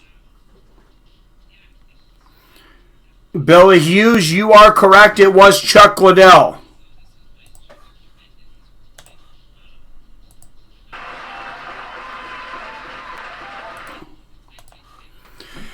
And for bonus points, who did Quinton Rampage Jackson face in the finals in that Grand Prix?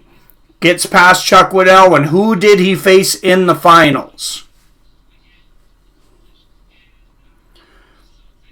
You are correct, Billy Hughes. Good guess. DG was Shogun, but it was Vanderlei Silva, and Billy Gregg and Ordinary Pete all had it there as well. But Billy Hughes had it first there.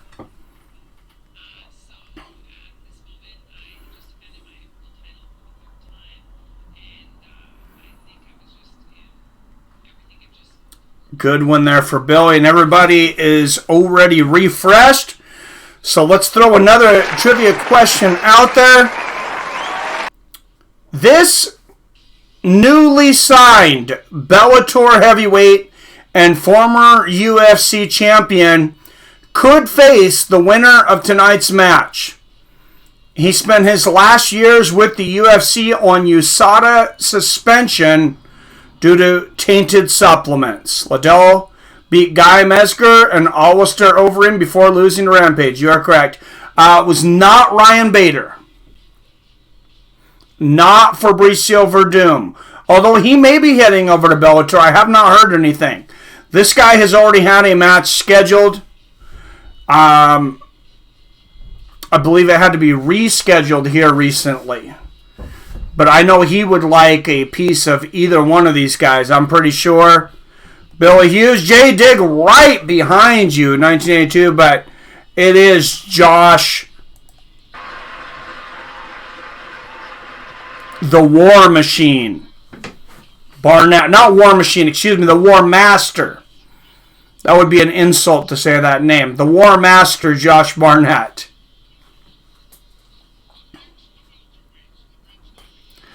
And it is. They messed it up again on me. They messed up the order. Lorenz Larkin versus Keita Nakamura. So we are going to stay at welterweight, but it is not Venom Page just yet. It is Lorenz Larkin and Keita Nakamura.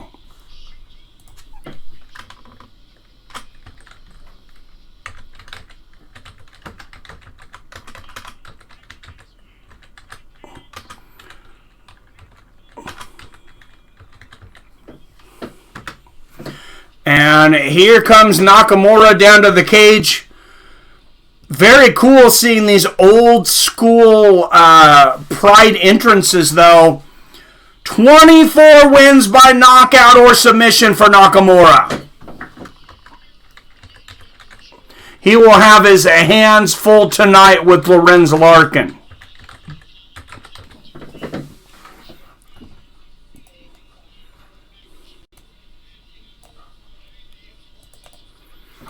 The 10th degree rear naked choke master, as they call him, Keita Nakamura. Monsoon by Chaos, says Greg. I really want to see Rampage versus Mir or Mir versus Barnett. Oh, I would love to see Mir versus Barnett too. And here comes the monsoon. Lorenz Larkin.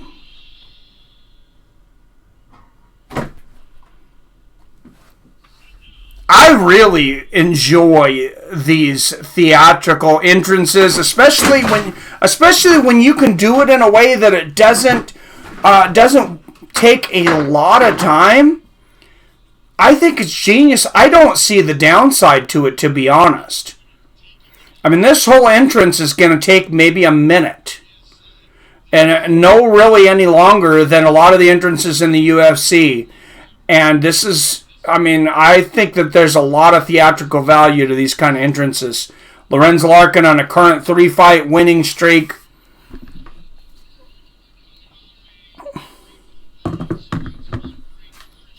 And I would like to see, I've said in the past, I would like to see more live music at these events.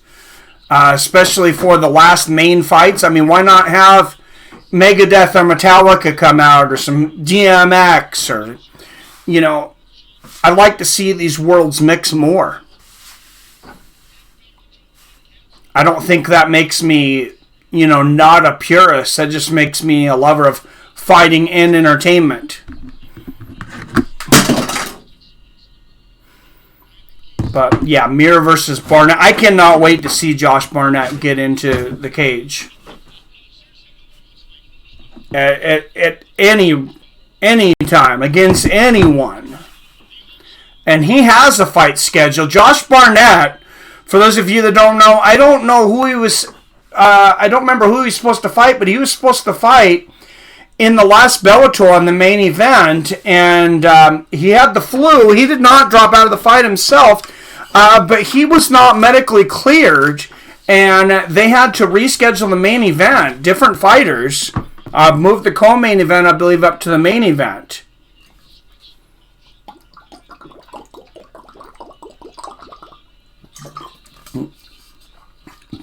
And Lorenz Larkin warming up over in his corner. Another Bellator versus Ryzen matchup. U.S. versus Japan. Lorenz Larkin, 21-7, 33 years old. Keita Nakamura, 35, 10-2, 2 years older. Height, identical at 5'11". Reach, almost identical. Nakamura, just a half an inch reach advantage at 73 inches. Ronnie Marks is DG. Yep. All right. 15 of 16 submission wins by rear naked choke. He's 1-0 so far in Rizin.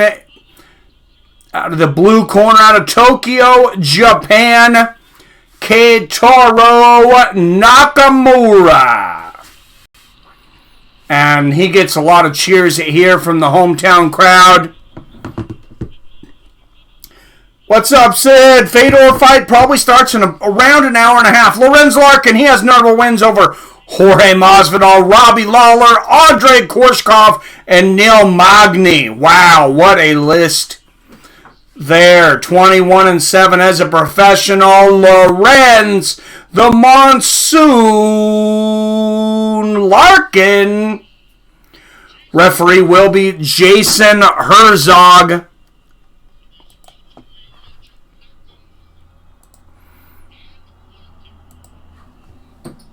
Nakamura and Larkin here at welterweight. Rizin versus Bellator. U.S. versus Japan, they touch gloves. And Nakamura comes out fast, and Larkin backing up, looking to play the counterpuncher. Nakamura is a submission master. Nice right hand from Larkin and head movement to duck under the shot from Nakamura. Oh, nice straight right there from Larkin. He clinches up for a moment, but in and out, and he catches the head kick attempt of Nakamura. The 1-2 there from Lorenz Larkin, dominating the stand-up so far. Lorenz Larkin wants to keep this one on the feet, definitely.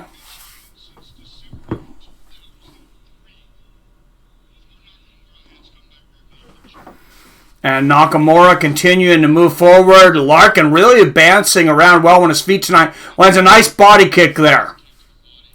And a right hand. And great head movement again there from Larkin. Another body kick. He's attacking that left side of Nakamura's body.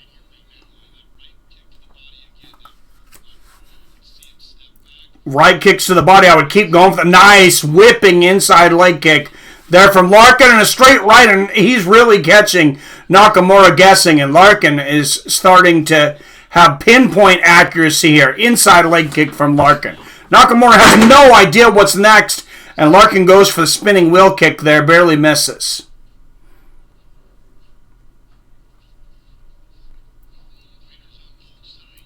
Body kick there again for Larkin. Nakamura tries to catch it. Larkin catches that body kick attempt from Nakamura.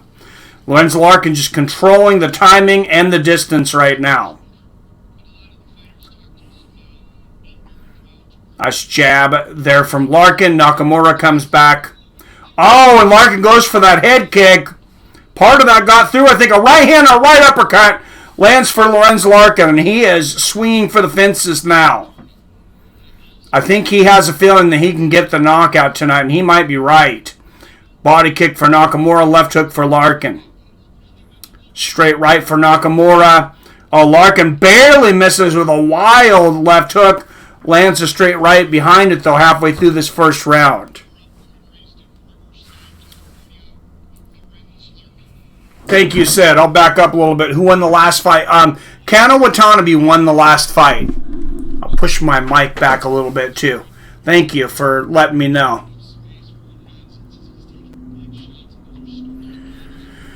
Oh, nice straight right for Lorenz Larkin. Left hand lands for Nakamura. Couple minutes left here in this first round. And the big fights are to come after this. Michael Chandler, Michael Venom Page, and Fedor versus Rampage still to come. Right uppercut misses for Larkin. Left hook lands behind it, though, in a straight right. Beautiful boxing here by Lorenz Larkin. Straight left and the right hand behind it. Again lands for Larkin. Another right hand. Good job of blocking the body kick there from Nakamura. And two more straight lefts land for Larkin. Just absolutely dominating the stand-up game here. Nakamura not able to find the distance. Not able to guess where Larkin's coming from. A nice side kick to the knee there lands for Larkin, who's damn near 100% accuracy right now. Oh, Nakamura goes for the head kick, but Larkin blocks it. And a double jab there from Larkin. Just a masterpiece of a performance here in the first round from Lorenz Larkin. Nakamura misses the head kick there. Another double jab there from Larkin. And as long as he can keep this distance and keep Nakamura from being able to clinch with him, this is Larkin's fight. Oh, nice body kick there from Larkin. Nakamura tries to catch it, but too late. Oh, nice 1-2 there from Larkin. And Nakamura comes back with a straight right and a body kick. And an inside low leg kick from Nakamura. Body kick there. Nakamura putting on some offense here at the end of the first round, but a big right hook from Larkin. Oh, and a straight left and a right uppercut. Big shots here from Larkin at the end, and a dominating first round for the Bellator veteran Lorenz Larkin. If you didn't hear me earlier, Quincy, Kana Watanabe won the last fight over Ilara Joanne. She moved to 9-0 as a professional, and also kind of answered that question over strength of opposition. Got a good stoppage over, a very good featherweight female fighter.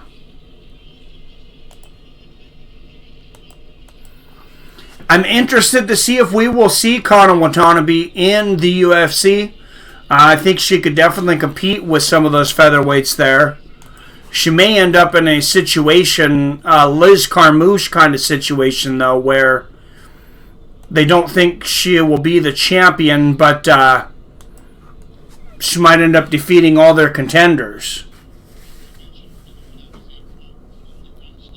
All right, round 2, Lorenz Larkin and Keita Nakamura.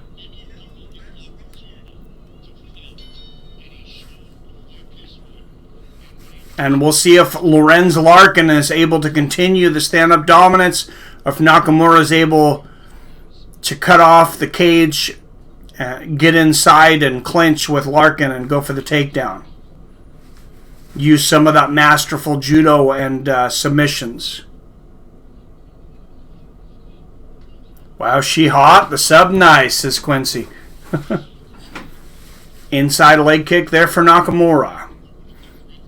Oh, nice side kick to the knee there for Lorenz. Oh, nice side kick upstairs there from Larkin. And a right hand right on the chin from Lorenz Larkin. Front kick to the knee there from Larkin. He is really attacking that front knee and the left side of the body. And the side kick to the face for Lorenz Larkin. What a beautiful move. And a straight right there from Larkin. Nakamura goes for the head kick and misses. Nakamura, the body kick there. If he wants to stand here and kickbox tonight with Lorenz Larkin, he's going to he's going to lose 9 out of 10 exchanges. If not 10 out of 10. I believe it's a matter of time for the UFC enters the cross-promotion fight era. I don't know. I think we might be further. Oh, beautiful right uppercut. Nakamura getting aggressive here. Eats a right hook, though. He went for it there. Give him some credit. He landed a couple shots there, but he ate some bigger ones there from Lorenz Larkin. I don't know. I think we may be further than ever from seeing cross promotion with the UFC, honestly, because they don't have to. Oh, nice front kick towards the face there from Lorenz Larkin. Oh, great job from Nakamura. Catches the body kick. Not able to get the takedown, though. And they exchange straight lefts there. Nice jab there from Larkin. Snapping back the head of Nakamura. Larkin catches another body kick attempt there from Nakamura. And lands another straight left. Larkin is just so fast. His reflexes are just so on. Nice front kick to the knee there from Larkin. And I think Nakamura has just ran into the case of a better athlete tonight, and he obviously needs a better game plan than what he's putting forth right now.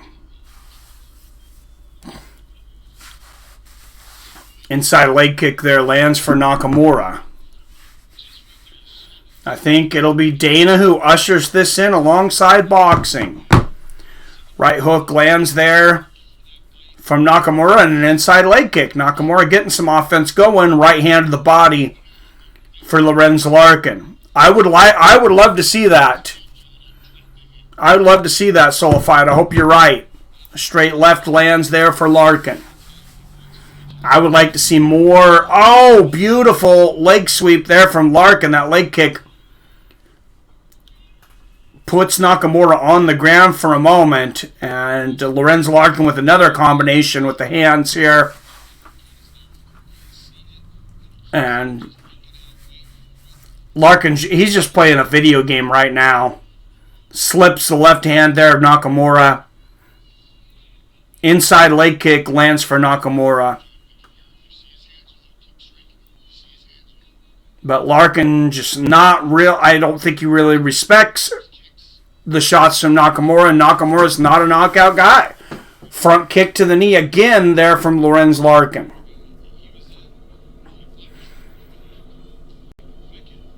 Straight left lands there for Nakamura. Lorenz Larkin comes back with the right hook. Not as dominant, but another very dominating round here for Lorenz Larkin. Certainly, no one should have problems scoring this one. Oh, flying knee lands for Larkin. Right on the chin. And Nakamura, he's a tough SOB, but you can't keep eating these shots. Big left and a standing left elbow there from Larkin and a right hook afterwards. Big right hand from Larkin looking to close the show here. And he might run out of time here in the second round.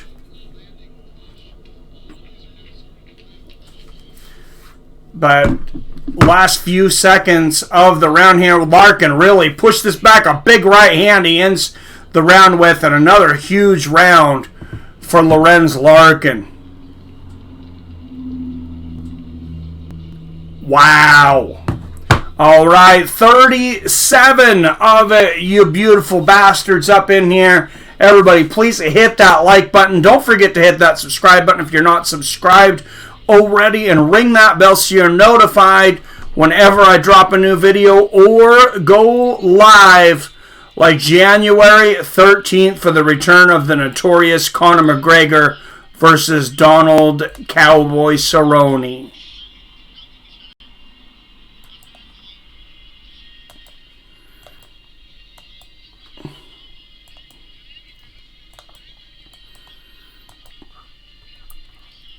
One of the most popular fighters in the history of the game in Conor, going against one of the most beloved fighters in the game today, Donald Cowboy Cerrone.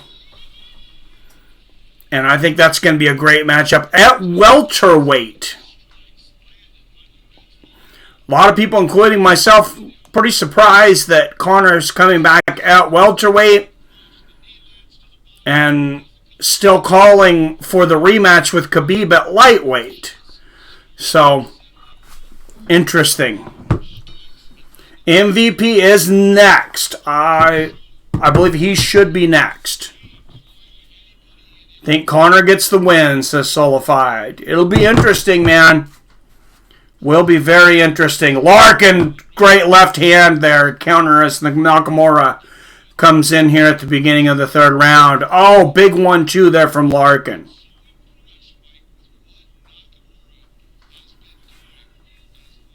Larkin just dominating in the stand-up right now. Another front kick to the knee. We'll see if he can finish it out, though. Oh, counter left hook from Larkin as Nakamura misses the right hand. And Nakamura just does not have an answer for Lorenz Larkin's speed and physical ability. Oh, nice straight right there from Nakamura.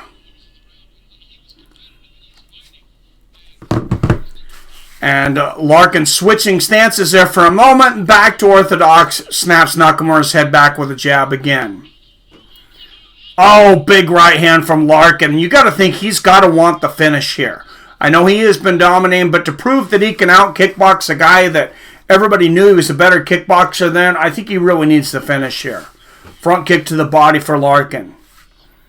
He's definitely have the smart game plan, staying away from the clinch, staying off of the ground. And Nakamura, just a tough dude, continuing to move forward.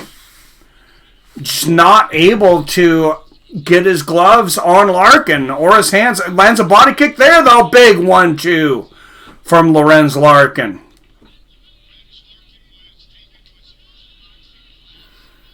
Much as people like to hate on Kana these days, good reason. He's still very good. Oh, big shot there from Larkin. Nakamura comes back with the right hand, but Larkin floors him there.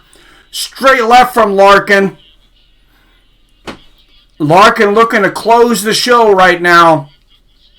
Oh, and a nice right hand to the body. And a big 1-2 from Lorenz Larkin. And a flying knee lands for Larkin. Big combination up top.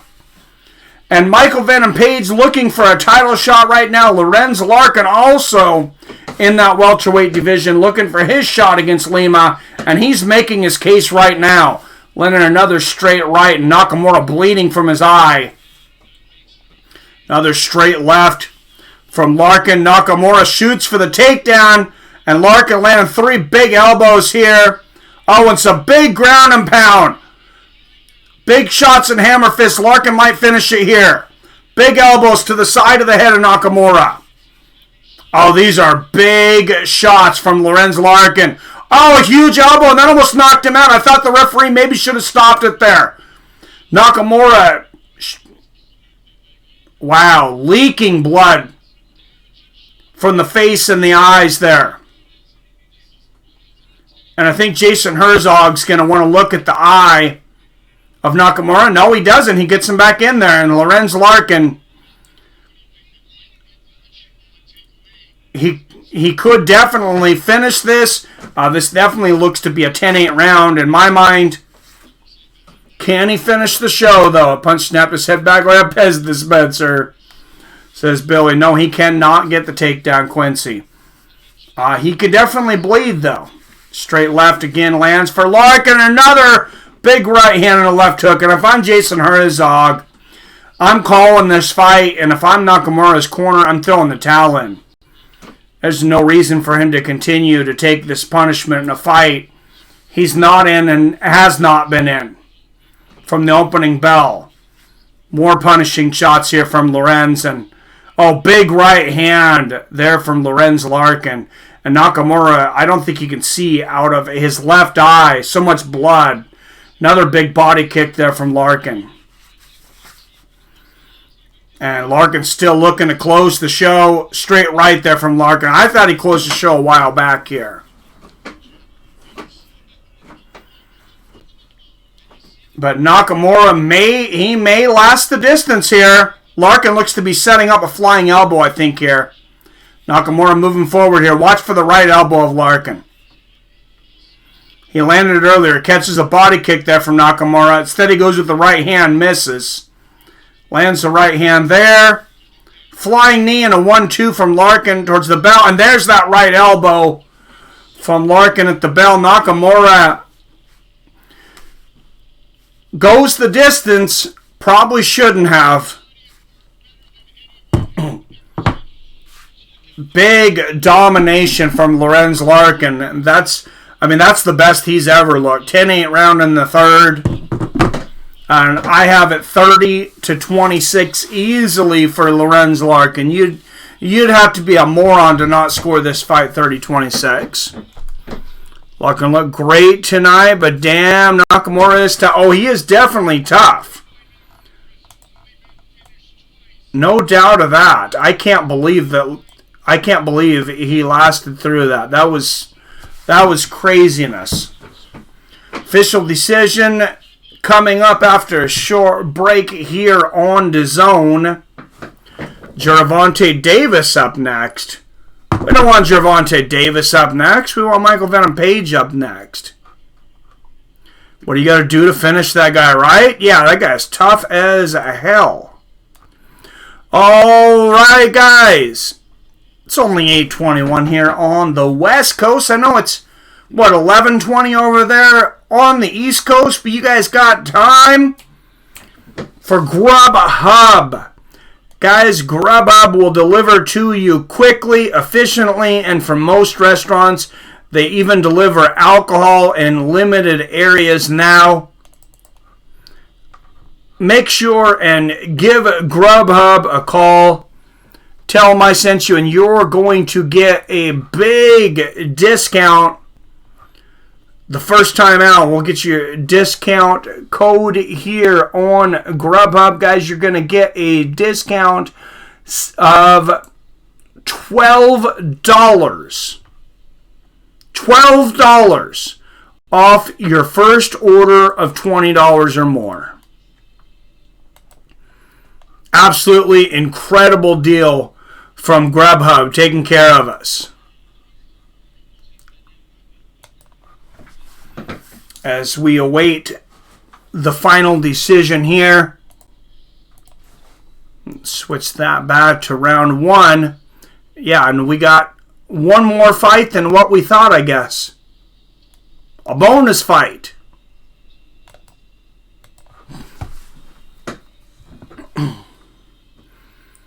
Make sure and go to the community page on the MMA with Friends site and vote in the poll. Who do you think will win? Will it be the Last Emperor, Fedor Emelianenko, or Quinton Rampage Jackson? Solo fight 11:22. Oh, 11:22 where you're at? I gotcha. Still not too late to eat, right? I guess it depends on when you're going to bed. Now I have me some brewski. I got a little nap, even though I got to be at work at 4 a.m. I have one beer. I got a little nap in. Poll was pretty close last time I checked. It is MVP's second round KO, says Solified. And I'm going to go to that poll right now. 104 votes now. 53% for Rampage Jackson, 47% for Fedor. 44% of you have Rampage by finish, 41% Fedor by finish. Only 15% of you think that that fight will go to a decision. That makes sense in my book. These guys, neither one of these guys like to leave it to the judges. And here is the official decision from Michael C. Williams. Eric Colon scores at 30-27. The other two have got to be 30-26.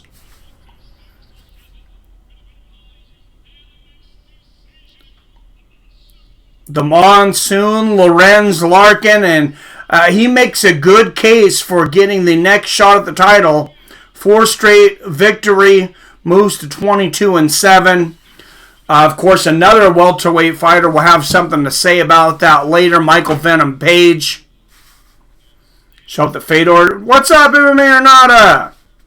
What's it, Jason 13? How's it going? Soul Fight says Rampage KO. MMA or Nada says I'd show up Fedor. Doesn't get knocked out by the wind before I can make it to the hot. Oh, Jesus.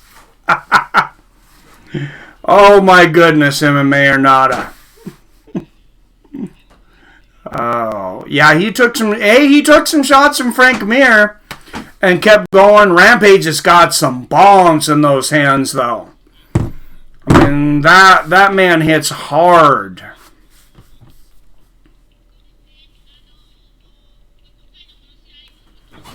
And that is one hard-hitting mother.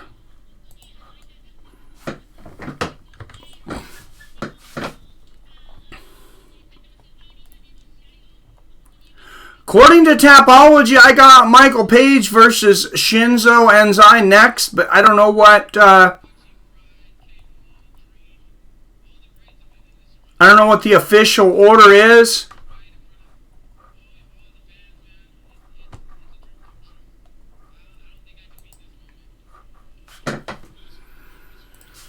So I guess we'll see greatest performance, I believe, of the history for Lorenz Larkin. Not much, man. Good to see you, MMA or not. I'm doing very well, sir. All right, let's throw up a trivia question in between rounds. Everybody, refresh your browsers. And 3, 2, 1. And January 25th, that's my sister's birthday, actually. Chris Cyborg takes on Julia Budd from Bellator Female World Championship. Quarterfinals of the Bantamweight Grand Prix. Darian Caldwell's been on a tear. He'll take on Adam Borix. That's Saturday, January 25th.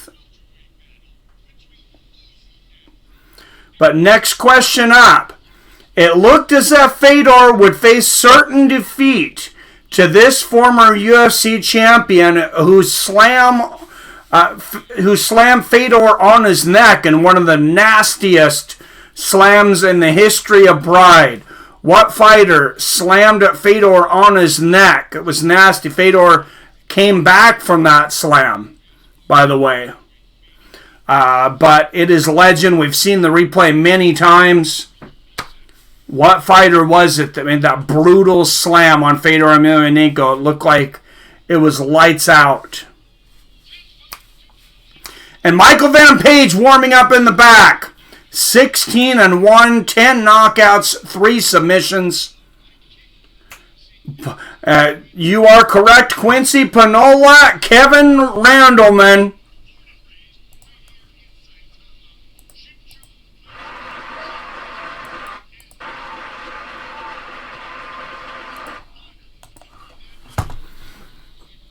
And, I mean, if you get close, Solified, a lot of times I'll give it to you. But, yeah, that one's not going to work. 10 times clean, right behind. Quincy had the answer as well, but Quincy gets that one. Great job, sir. And let's throw another one out there while everybody's browsers are refreshed. Question number 8 of the night. Quinton Rampage Jackson tried his hand in Hollywood in his biggest role as this character from a 1980s TV series. Quinton Rampage Jackson tried his hand in Hollywood in his biggest role as this character from a 1980 TV series. That is the series, but what is the character, Solified? Gotta be quick now.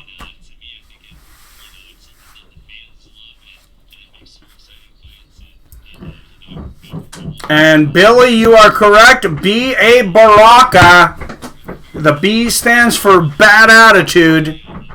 B.A. Baracus, excuse me. Howard right behind him. 10 times clean also had it.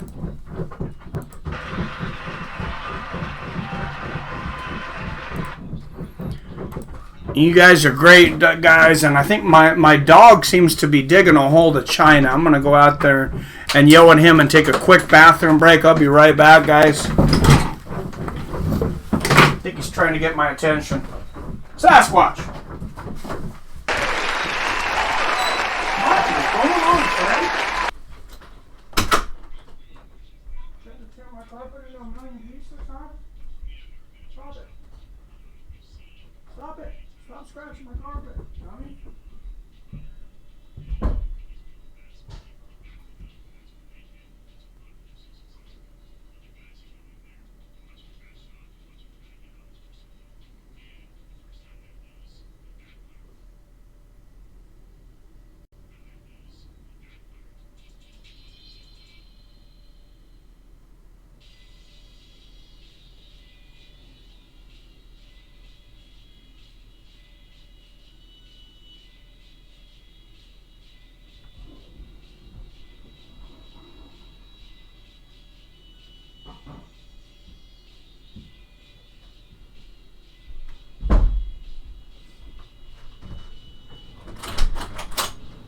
You're scratching.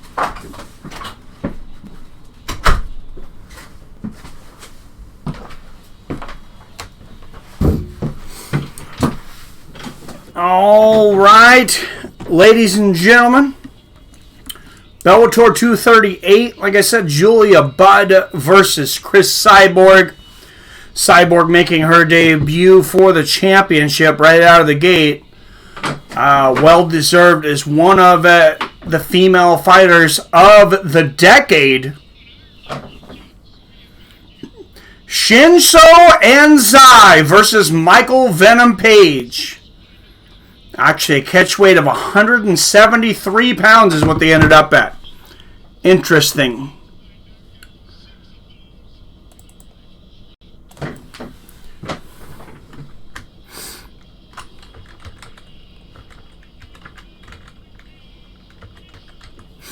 Shinsho Anzai making his way to the Bellator cage right now.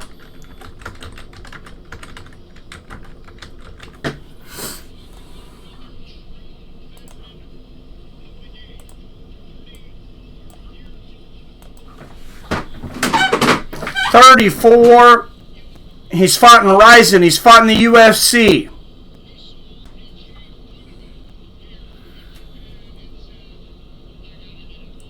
He's fought in K1. Shinsho Anzai. This guy has got a lot of skills. He's very durable. Who is MVP fighting? Obviously no one good because I can't find out on YouTube. What's up, Free Orange? Shinsho Anzai, former UFC veteran, and kind of looks like he was a double for Random Task on Austin Powers. But a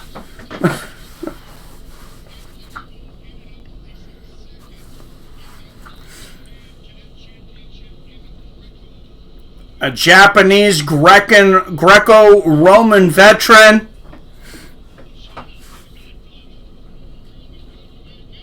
Shinsho Anzai.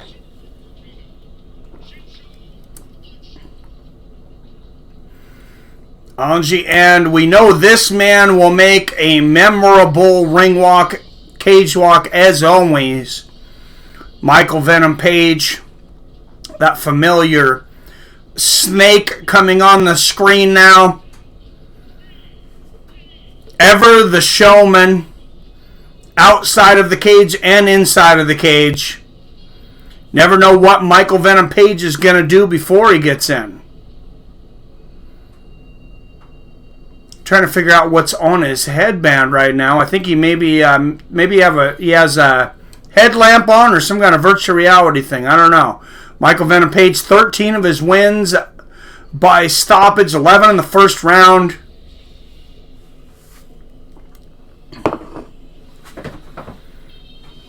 Permanently retired the tough Evangelistica Cyborg Santos when he caved his head in with the flying knee.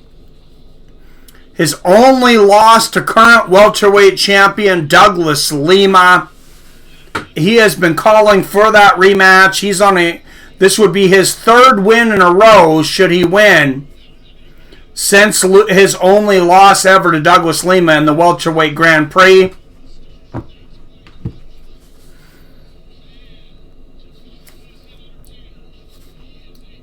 He defeated his rival, guy they only fought once, but they've been back and forth at each other's throats for a long time. That's Paul Semtex Daly. And in a close match, it was surprising the game plan that Semtex came out with that night. MVP wasn't quite ready for it, but he did barely make it through. The Can King MVP, what's up, Experiencer? MVP short night, sulfide. Shinsho was an employee at the UFC concession stand, not an actual UFC fighter. Oh, that is great. This really has felt like an old school Pride event. It's been awesome so far. I agree, Billy. This is incredible, man. The Japanese fans, something magical about this arena.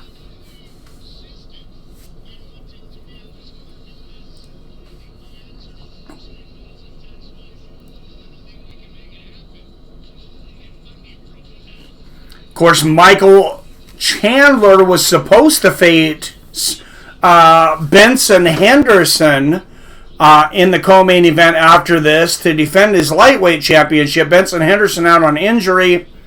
But Shinsho Anzai, 11-3, 34 years old, 2 years older than Page, 5'8". Venom Page, 2 years younger at 32. He's going to be about a foot taller at 6'3" almost, and an 8-inch reach advantage for Michael Venom Page. Shinsho, a fairly short welterweight at 5'8", and Michael Venom Page is as tall as most heavyweights. Taller than most heavyweights, maybe.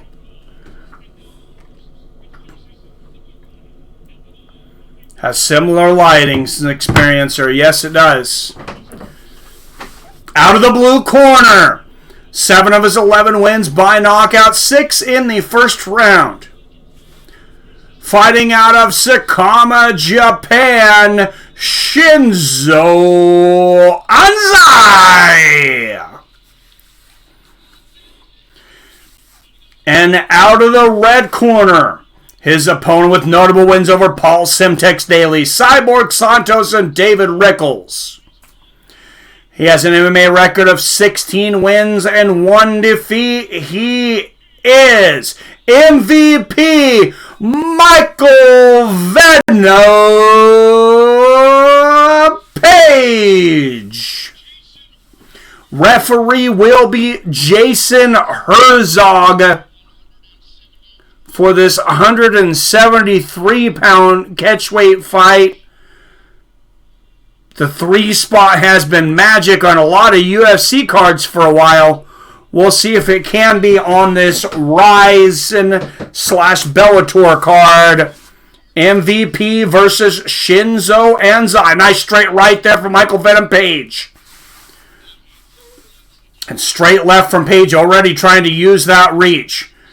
Shinsho missing big with the right hand out of the gate. Page with his hands down by his waist. Flicking a lot of feints out there right now. Nice straight left there from MVP. But he's got to, as MVP's coming in and out, Shinzo could time him with that right hand. Another straight left there from MVP. Shinzo has 7 knockouts in his 11 wins. Flying knee attempt for MVP. But Shinzo catches the heel of Venom. Venom trying to get out of that with the flying knee. He cannot get Shinzo off of him, though. Shinzo clinching and continuing to work on the takedown here. And Page is able to break free and get back to the center of the cage. Oh, nice right uppercut there from MVP. Misses the right hand. Shinsho has power, and MVP is showing no respect for Shinzo Anzai right now. He is not in there with a rookie right now. Shinzo Anzai's got some powerful knockouts. Right uppercut misses for MVP. Straight left lands for Venom. Venom hands by his waist, leaning that chin in. So all it might take is one big overhand right from Shinzo Anzai if he can time it.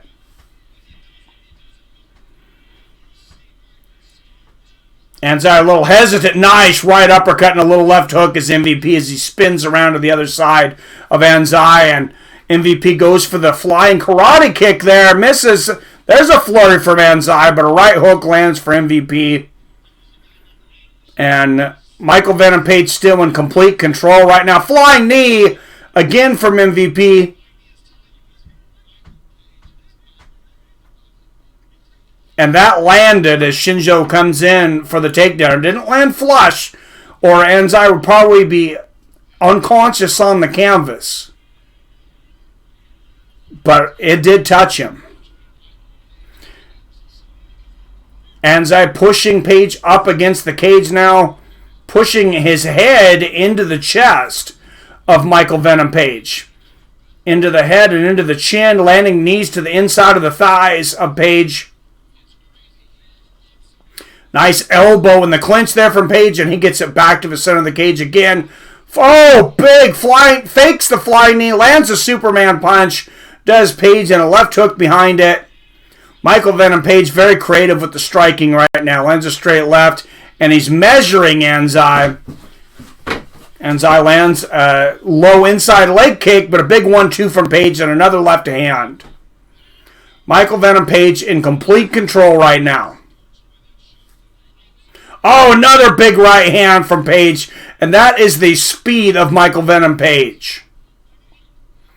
Straight left lands. No tell on these shots. Anzai has no idea where they're coming from or what's coming next. Left hook attempt there from Anzai. Oh, and a big left hook and a right hand from MVP. Knocks Anzai down and bloodies his left eye. And MVP says, get on back up. Big right hand from MVP as he looks to close the show. Goes for a crazy flying back kick. That misses, but MVP getting very creative here, putting on a show for this Japanese crowd. And they enjoy their showmanship. Flying karate kick misses for MVP, but the straight right lands. Oh, flying knee again lands for MVP. As Anzai coming in. Big left hook and a right hand for MVP. As he struts in front of Anzai. And Anzai misses big with left hooks and another flying knee from MVP. Moving back, he lands that flying knee. And MVP, can he get the first round finish? Misses the right uppercut, but... Oh, goes to that flying knee again. Big right elbow, and that might finish it there. I thought Herzog might look in there. Knee from Michael Venom Page. And it looks like Anzai may finish the round. And he did. So Shinzo Anzai will see a second round, but barely. Big 10-8 round for MVP. MVP and Tank versus Davis at the same damn time. What? Really? Shinzo still owes me $1.50 for putting hair in his bite. Oh, Jesus. Work got me missing all MMA. Missing y'all too. Oh, man, that sucks. Sucks. Good to see you, though, Michael Pauly. Virtually identical. The Twitter King.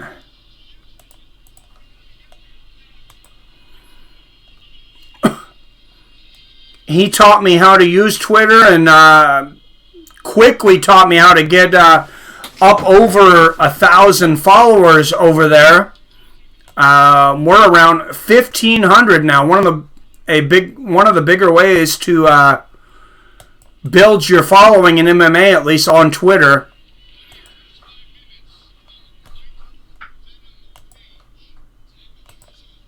Whoa, and you can follow me at FightsW Friends over on Twitter.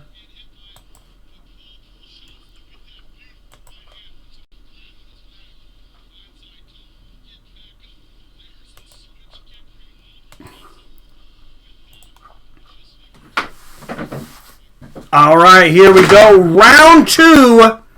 I don't think we're going to need a time clock. 40 of you all watching. Big right hand from Michael Venom Page to start this second round. Flying knee lands again. A big 1-2 from MVP. And now he's moving forward. Low leg kick lands. No respect shown. Oh, huge right hook from Michael Venom Page. Floors Anzai. He cannot get up. It is all over. Michael Venom Page with a big second round, 3 straight victories here in 2019 for Michael Venom Page, and him and Lorenz Larkin both have made a good argument for them getting the next shot at Douglas Lima. Wow, just a huge right hand, beautiful timing. You did, Solified, you got it. I don't even know MVP was on this thing. He looks great until he fights a guy at his level and size. Agreed, Andres. Yeah, big boxing match right now, too. He said, oh. Hi, what's up? I'm the captain now. Good to see you. 41 of you guys watching right now. Everybody, please hit that like button if you haven't already.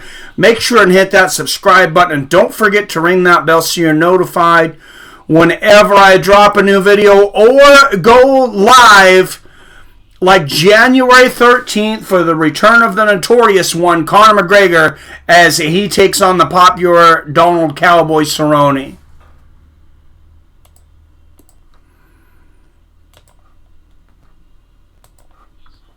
And coming up, guys, we have one of the greatest lightweights of the decade, the greatest lightweight in Bellator history.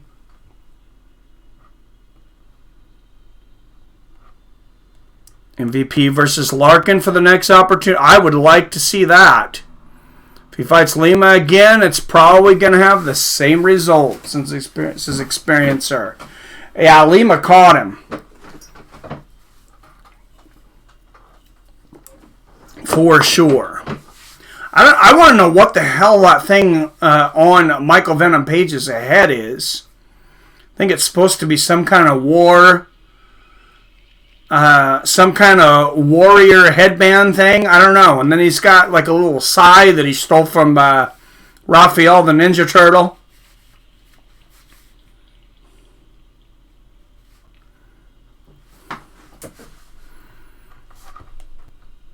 Love to see Lima in the UFC. I'd like to see Lima and MVP in the UFC. I would like to see Page. I said I'd like to see him face some of the guys in the UFC.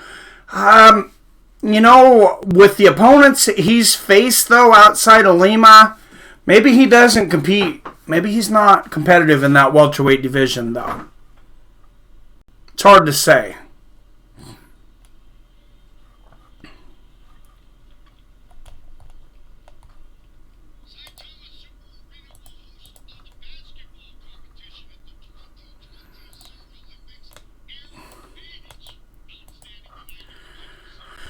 All right, Michael Venom Page with the victory here in the second round.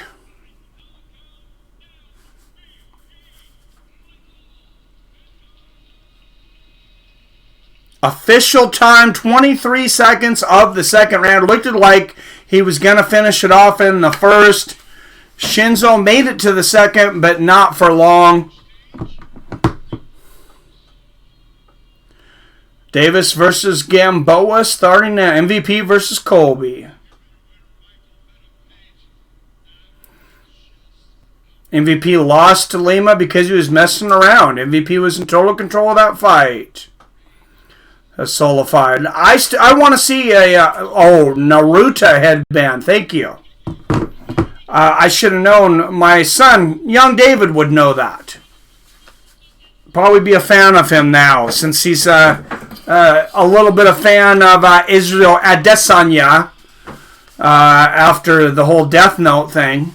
Both my kids big fans of that anime Death Note. I don't know much about it, but they like it.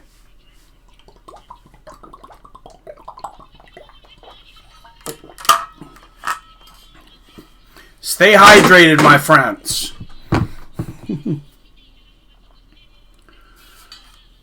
Truly, I would like to see Izzy and MVP.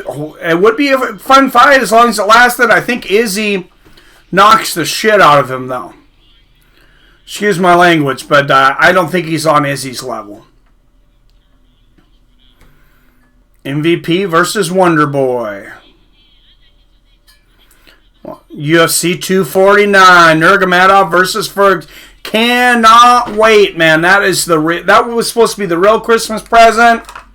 This is the Christmas present, though, I think, that we didn't expect. Fedor versus Rampage. And then starting out next year, we finally get Ferguson versus Khabib. Knock on all your wood. All your wood. Go out in the forest and start knocking on all the trees that fight happens. It's the 5th time it's been scheduled. Tony Ferguson, Khabib Nurmagomedov.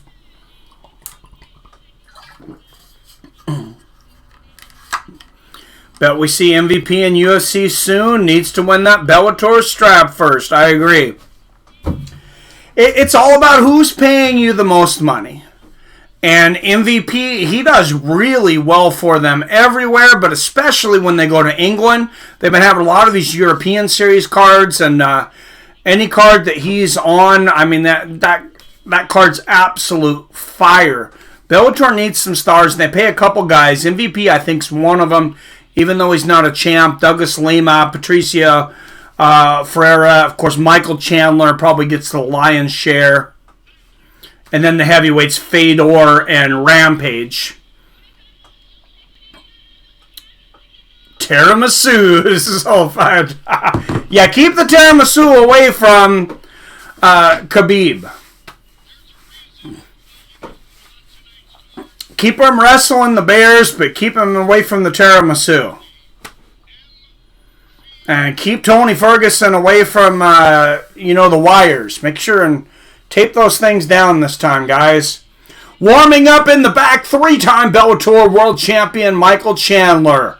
Career record of 19-5, 7 knockouts, 7 submissions. And he has a good case, I believe, for one of the greatest lightweights of the decade. Sidney Outlaw, career record of 14-3, 1 knockout but 7 subs, and he is a Gracie black belt.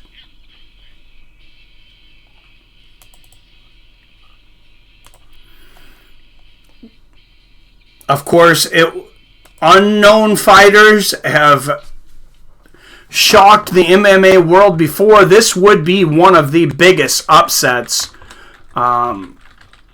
probably in the history of MMA if Sidney Outlaw was able to pull this off. But Chandler has, he has fallen to what's considered lesser competition in the past. Not a lot of guys gave Will Brooks a shot. First time he beat Michael Chandler. Beat him a couple times. No one really gave Brent Primus a chance. And Michael Chandler has been accused of, fighting down to the quality of his opponents. So Sidney Outlaw, he's got a shot. He's a live dog tonight against one of the greatest lightweights in the world. T-Ferg versus Khabib, can't wait. MVP would get murdered by a Woodley or Cope. Oh, absolutely. Unless they try to strike with him. Khabib misses weight 5 times, isn't forced to move up. Yeah. They just need to lock Tony and Nurmagomedov up in a basement deep under the Earth's core. Let them out when it's fight night. I like it. I think people way underestimate MVP, says Soulfight. I think he's very, very skilled, obviously. He's got incredible timing. He's got a good knowledge of his reach. He has incredible physical gifts, including speed and power. I think he's got a world of potential. It's just facing those top-notch opponents.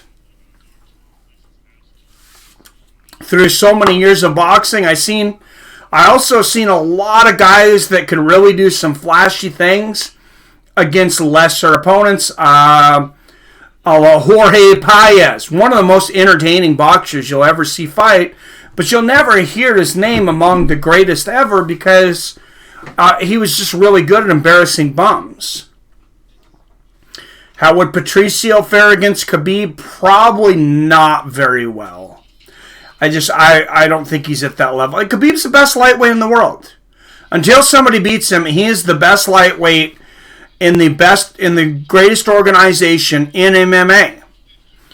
And that includes Tony Ferguson until that fight happens. Khabib versus Tony's a crazy fight. Really have no clue how it's going down. I don't either, man, but I cannot wait. Clemson Tigers, go ahead, says Trevi. Thanks for the update. What's up, Trevi McTrevi? Patricio looked juiced to the core, and here we go! 160-pound catch weight, Sidney Outlaw taking on the legend Michael Chandler.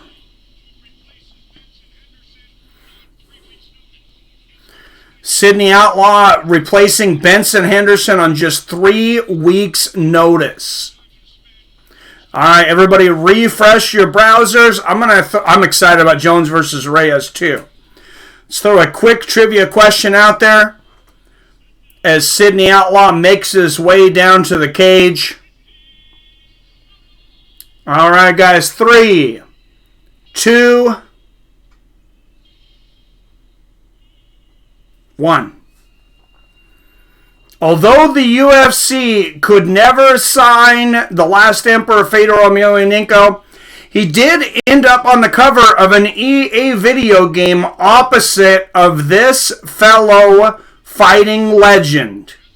Who is the other fighting legend that ended up on an EA video game on the cover with Fedor Emelianenko, former UFC champion? Hope Raging Al can string together a couple one. J Dig 1982, you are correct.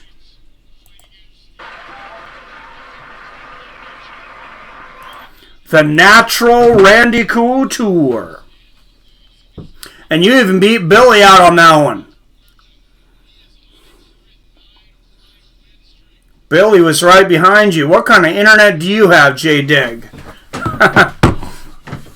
And thank you, by the way, though, Billy, for sharing on Facebook that awesome song with Randy Couture and Tyron Woodley doing their version of Country Road. New phone kept riding culture.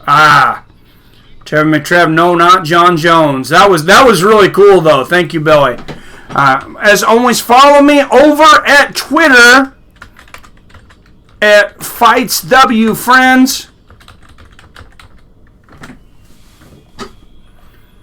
But if you want to check out what Billy, Theron Nelson, and many other guys are posting over on our Facebook page, including Rob Iman with the Iman Report, showing us where each fighter is going after each fight.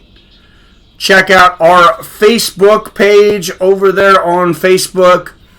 Still up. It is an invite only. So I will have to approve you, but I will put up the link for that right now.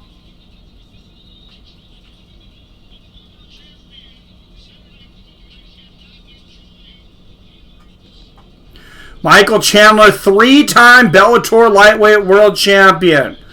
So this is the code for our Facebook group. Check that out. It's worth checking out just for that Old Country Road modified version with Tyron Woodley and Randy Couture. That was pretty great. We don't speak of that, says Experiencer. What up, Mike? Happy New Year and Yuletide. Happy New Year and Yuletide, Trevi. Good to see you, my friend. Long time. Long time no see. And guys, before we start this one,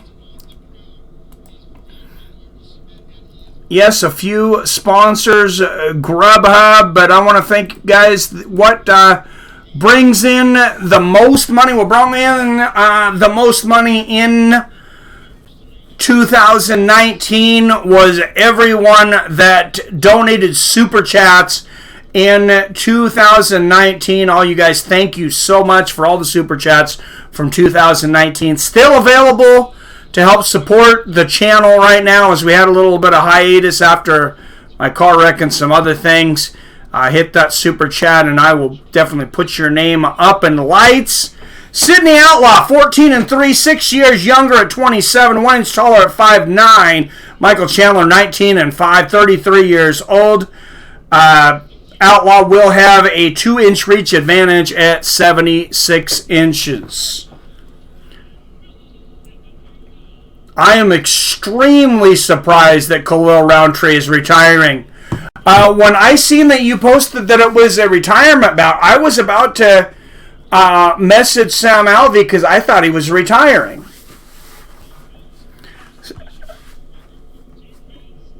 $14 wins and 3 losses. He has 7 wins by submission.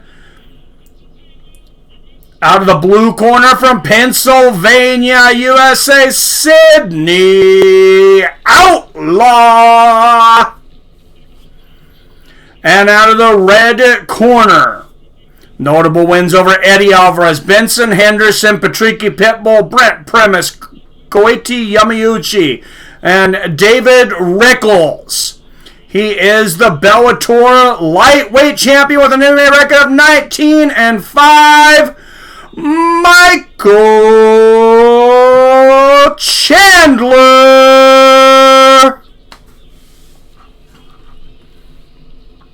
Hope Sam don't die, Mike. Roundtree gonna take that one for sure. I would be lying if I was said I wasn't a little worried for my friend. I hope he doesn't hear that, though. All right, and they touch gloves, and here we go. Sidney Outlaw looking to cash in on the lottery ticket of a lifetime against one of the greatest lightweights of the last decade, three-time Bellator lightweight champion, Michael Chandler. What's up, Wyatt? Good to see you, though. Clemson just beat Ohio State, one of the best college games I've ever seen, says Billy.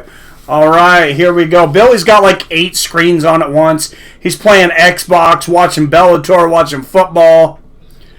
Right hand gets through there for Chandler. Low leg kick from Sidney Outlaw. Oh, big right hand there from Chandler. And nice combination of the body there for Chandler. Outlaw took this on just 3 weeks' notice, as we mentioned, after Benson Henderson had to drop out of this. Nice low leg kick from Outlaw and a 1-2 from Chandler, who's looking very sharp already tonight. Nice 1-2 again from Chandler.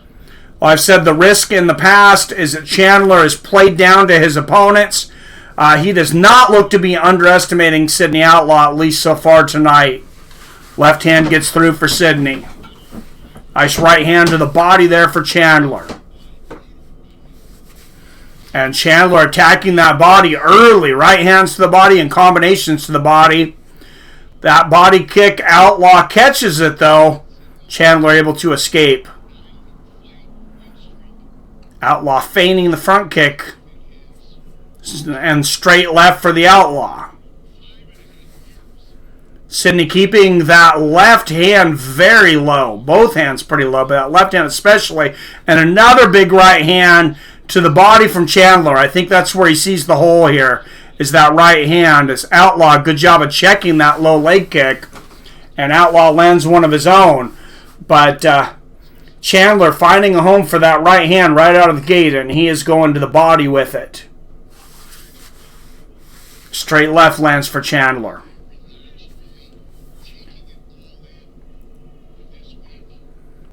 Great head movement there from Chandler, measuring in front of this Japanese crowd. Another right hand to the body from Michael Chandler.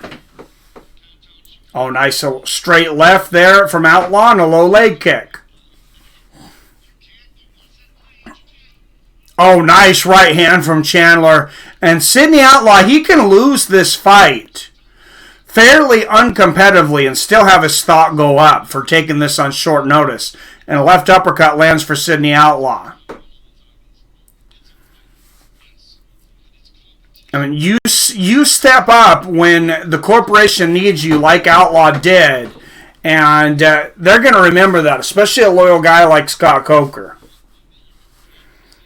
Oh, nice left hook and a right hand for Chandler, but oh, nice low leg kick there from Chandler. Sidney Outlaw, he is not being completely... Oh, big right hand from Chandler and a right hand on the temple, and it is all over. Michael Chandler unleashes a bomb on Sidney Outlaw, and one extra as he's going down on the temple. Probably didn't even need that right hand. Wow, what a right hand from Michael Chandler. And a couple of backflips here from Chandler in front of this Japanese crowd. And these Japanese fans are getting their money's worth tonight. Big right hand right on the tempo, and it's all over. And he lands one more as Outlaw's going down. Let's look at this from another angle. Just straight right hand right on the temple, and then Chandler just clubs him as he goes going down with another right hand on the temple. Beautiful shot. Yeah, me too, Wyatt. My Sooners got beat in one of the worst games I've ever seen. Billy's watching everything from inside his brain. Yes, good for Clemson, though. And congratulations, Michael Chandler, on a big knockout in front of the Japanese crowd. And guys, the main event of the evening is up next. Fedor, the Last Emperor, Emelianenko, Quinton Rampage Jackson in Japan, a throwback to the Pride days.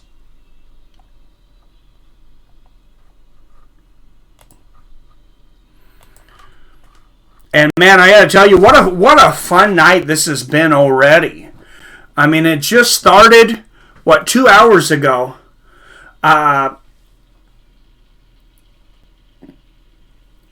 I've had a lot of fun. We had some fun fights, some fun fighters, and the main event still to come. Rampage by KO, says Solified. Clemson versus LSU for the national title on Monday, January 13th. Well, Billy, let me know. If you want to try to call that with me, I'll do that. I can't do it by myself. I'm not versed enough. But let me know, and I will definitely air it on the other channel.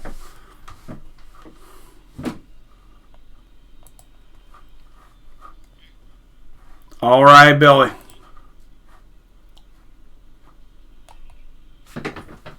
I would definitely need you for that one, though. Like I said, I really have not even been paying attention.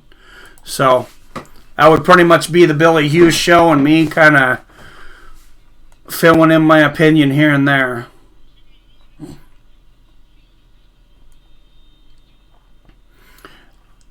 And Sidney pleading his case to people on the outside saying, see what I'm willing to do. Already looking for kudos for stepping in on short notice against Benson Henderson. And I don't think he needs to make his case. Everybody, I think, should appreciate what he did tonight.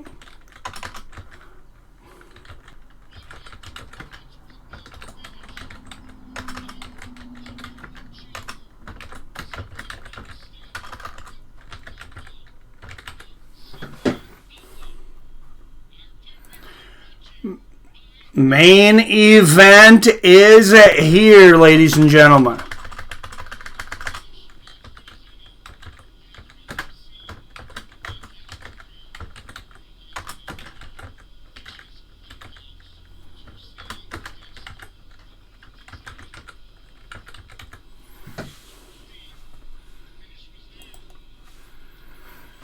All right, guys. Quinton Rampage Jackson. Fedor, the Last Emperor, Emelianenko, two of the most popular guys in Japan from the Pride days.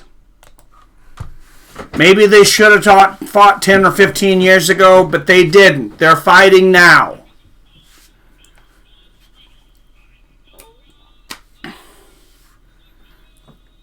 And the official time on this one, 2 minutes and 59 seconds of the very first round for Iron Michael Chandler, as he caps off his case for one of the greatest lightweights of the 2010 decade.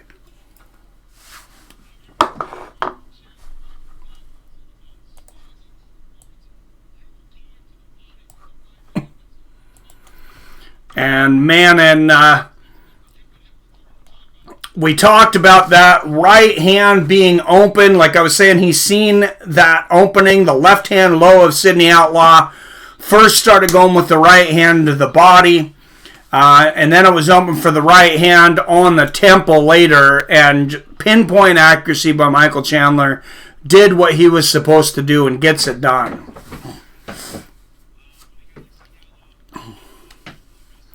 And Sidney Outlaw, he'll be back. I mean, you could see he's a tough rip guy. He's a Gracie black belt. And on just 3 weeks' notice,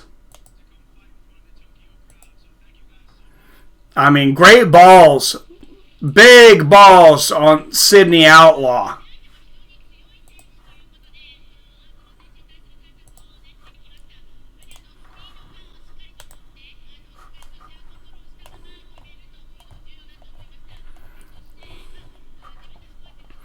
I like Clemson for the upset, says Trey.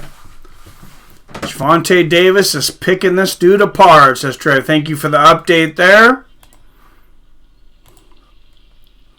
Could just only cover so many things at once, though.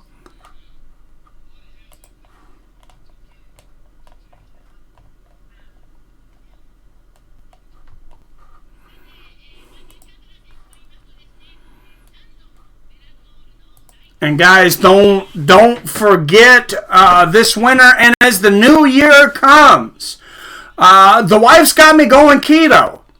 And there's a lot of keto items over there on it for total human optimization. What else do they have, though?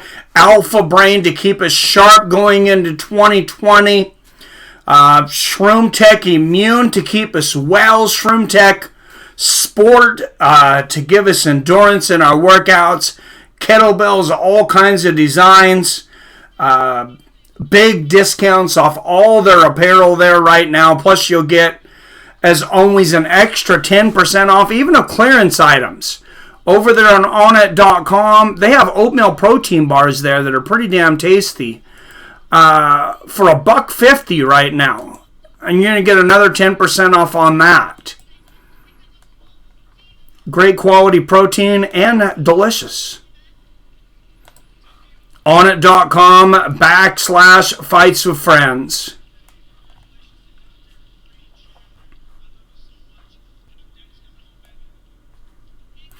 And actually, when you say it to your friends anymore, help me out. Don't say Onnit anymore. Don't say Onnit.com. I want you guys to say Onnit.com/fights with friends. Because anytime you add that fights with friends to the end of Onnit, you're going to get a discount. So there's no reason not to do it.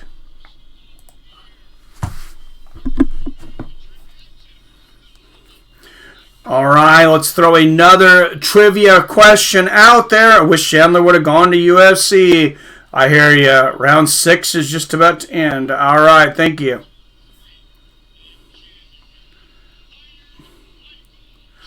Iron Michael Chandler.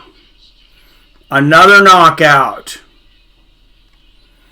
And here comes the main event of the evening. But here's some trivia. Everybody refresh in 3, 2, 1.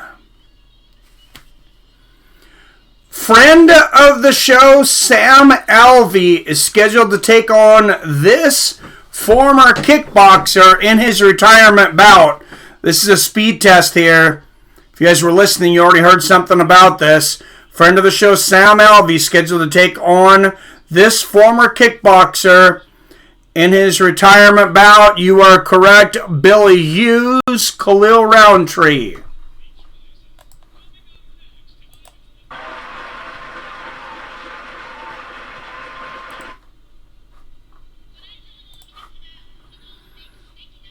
LSU destroyed today, says Travis Schmidt. Not liking LSU for that one, huh? And destroying again is Billy Hughes on trivia. Sorry I didn't announce it for the last couple MMA trivias on Tuesday. I was hoping after a little hiatus that there would be some interest in it. There has not been much interest in trivia. The turnout has been pretty anemic. So we're gonna take a break from it, I think, again after this season, and we'll see if we bring it back again or if we just decide to do it during fight nights.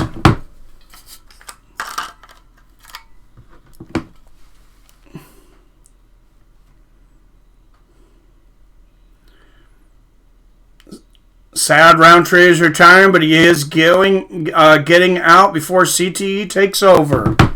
Yeah, I got to be happy about that.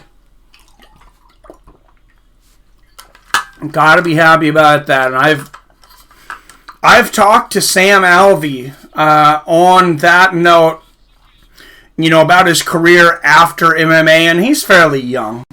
But he was saying he wants to fight forever. I was really glad to see that he had started a podcast, though, and now that I say that, I don't have his podcast right on. I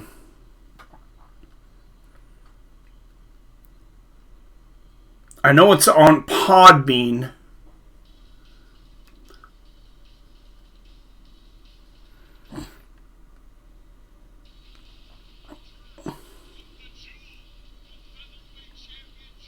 It is the Pound for Pound podcast with Smiling Sam Alvey and Jordan Killian. If you would support my friends over there, I would appreciate it very much.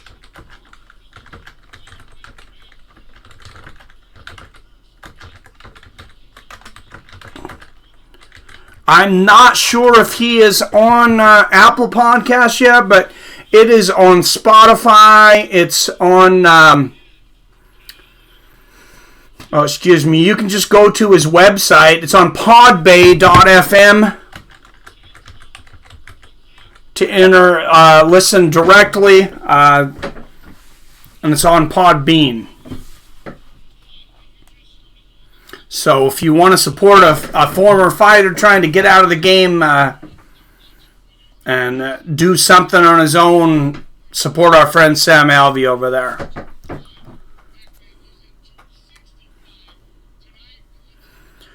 Just want Gaethje to get his shot. I want Gaethje to get a shot before he takes too many more shots to the head, too. Fight nights is when it should be held. More competitors. I agree, Billy, and maybe that's what we'll have to do for the championships. Also on Google. Thank you, Experiencer. Also on Google Podcasts, so Experiencers checked it out. Yeah, definitely make sure and give Sam Alvey some love over there. He's given so much to the sport, and such a nice guy. I mean, and he gave me one of the first. He was one of the first people that interviewed when nobody knew who the hell I was. I mean, we're not that big now, but I was very small. Maybe I think under 1,000 subscribers. When I first met him and he came on the show, I had no idea who I was. But he gave us a shot. Gaethje hasn't been taking much damage the last 3 fights. Yeah, that is very good. He's definitely adjusted some things and became a much better fighter. I think possibly he underestimated the competition level difference between World Series of Fighting or UFC, or he just... hadn't trained with as big a top-notch guys because he was undefeated coming into the UFC and then had a couple hiccups. And he was on Chase Hooper coming on the show. Mike, I have not been able to come and get in contact with him lately. He contacted me once, and it's during the holidays, so he's probably busy. But hopefully we'll be able to get him on. I know he's been talking to Mr. Rogan, so hopefully he doesn't blow me off now. So once he gets on JRE,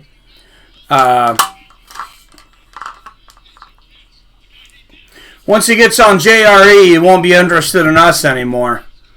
Probably. Alvey KOs people. Yes, he does. I think he was still green with his hands and relied on his heart too much. Wow. Fedor Emelianenko versus Quinton Rampage Jackson, guys, up next. If you haven't hit that thumbs up button, make sure and hit it.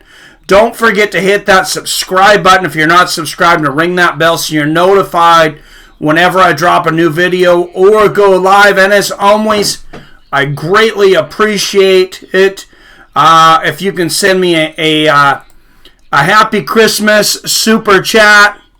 You can send it to me. You can send it to young David. Send my daughter, whatever, if you want to help out over here. Or just send us a message during the holidays with the super chat. Put your name up in lights. And again, thank you so much for everybody that gave super chats throughout the year. And somebody asked me about this because I haven't been putting it up lately.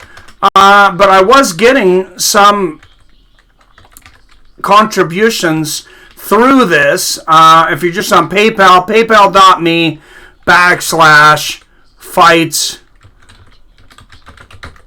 with friends. That's a direct link to donate to our PayPal. Not Pay-O. Sorry, I put that. Apparently I can't type. PayPal.me.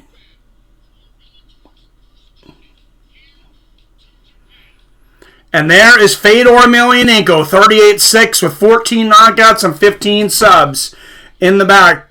The greatest heavyweight in the history of MMA. I really don't see an argument against that. And one of the most entertaining fighters in the history of Pride, 38-6 with 14 knockouts, 15 finishes, Quinton Rampage Jackson.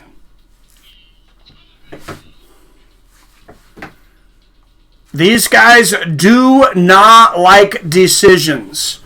Although Fedor has been to 9 of them, and he has won all 9 of those decisions.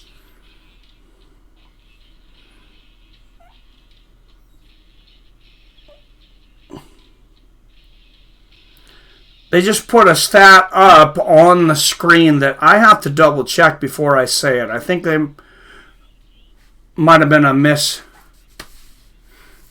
misnomer. Oh, and that's why they're showing John Fitch and Rory McDonald, who's no longer with the UFC. John Fitch, who I believe is retired. I have not talked to him recently. He's been on the show as well.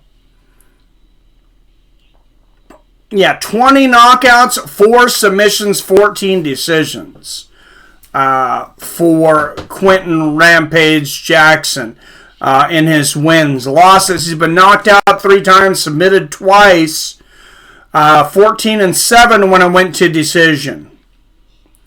And then one win by doctor's stoppage. Rampage isn't making it to a decision. Should have retired when he left the UFC. What's up, Mystic Gaming? Hopefully Rampage and Fedor retires after this fight. It would be great if they could put on an epic fight for the ages and then hang them up. I don't know if it's ever happened in boxing. I'm pretty sure it's never happened in MMA that 2 guys left their gloves inside of the cage. Imagine that. Imagine Rampage Jackson and Fedor put on fight of the night, fight of the year, and then put their gloves in the center of the cage in Japan and walk away forever. Was more hype for the last 2 fights than this one, says Trevi. I'm pretty damn hyped for this one. Though I gotta take, from the time this was announced, if you watched my promo or preview video on this earlier, you heard me talking about an older sport, boxing, where we've seen guys past their prime, when their reflexes started to go a little bit, put on some of the best matches of their careers in the twilight or just past their prime. Examples of Turo Gotti versus Mickey Ward, maybe the greatest trilogy ever, Eric Morales, Marco Antonio Barreras, an incredible trilogy in the twilights of their careers. Roy Jones Jr. versus Antonio Tarver 1. Roy Jones, as his skills were starting to slip, had to dig down deep and use his heart to win every championship round, to win that one. And then Muhammad Ali fought Joe Frazier 3 times. But the best out of all 3 of those fights was the third one, Thrilla in Manila, when both of them were in the twilights of their primes. We could see a great one tonight. Chael Sonnen has never lost a red. Have a feeling this will be over in the first 2 rounds. Of them are 10 to 15 years past their prime, going for Rampage to win. I agree with everything on that, Wills boy. I think it'll be a knockout. I think it'll be Rampage. I think it'll be in the first 2 rounds. But go to that community tab right now. It's on the MMA with Friends homepage. Just hit the community tab. I'm about to close up voting 160 of you have voted. It is tightened up just slightly. Right now we got 52% for Rampage, 48% for Fedor. It's very easy. Just in your search bar, if you're already on the screen, just type in MMA with Friends. On the very top on the right, hit the community tab, and you're going to see it. The second post down, or actually the first post on the top, I believe. Excuse me. On the top, and then you'll want to vote in that. 106 votes in. And Quinton Rampage saying Fedor is his favorite fighter of all time. It's got to be very strange to fight your legends. I know Israel Adesanya had mixed feelings, definitely, about fighting Anderson Silva. He still went out there and had a great fight, though. You know, did what he had to win. I don't see Rampage pulling punches for anybody. And you see him at the weigh-in. Rampage, he looked very serious.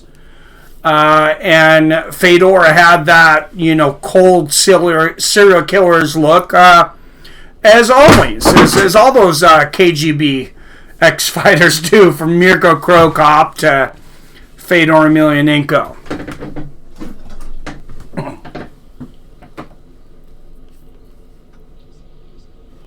And Rampage says, this does remind me of the old Pride days, something to get excited about. And Fedor said, maybe the dreams of many people will come true. And we are finally here. In this incredible arena in Japan. Two of the greatest fighters in the history of competition in Japan. Of course, Pride FC.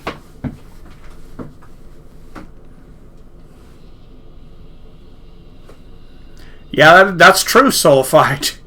That's 100% true, actually.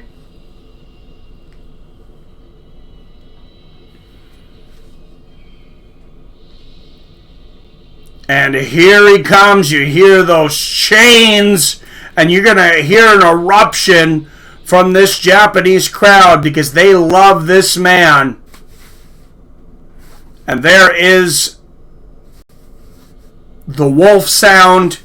The howling of the man with the legendary slam, one of the most important slams of Pride and of MMA ever.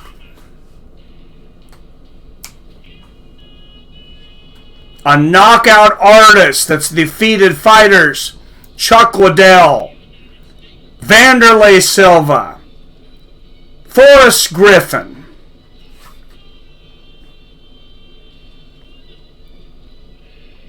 Dan Henderson. This guy defeated many a great fighter. Former UFC light heavyweight champion. 24 wins by knockout or submission.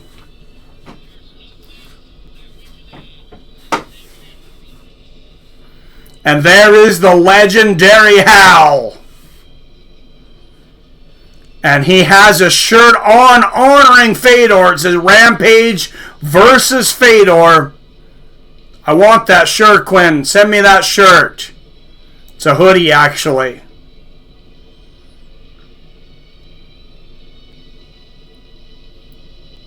That is beautiful. And what a beautiful scene.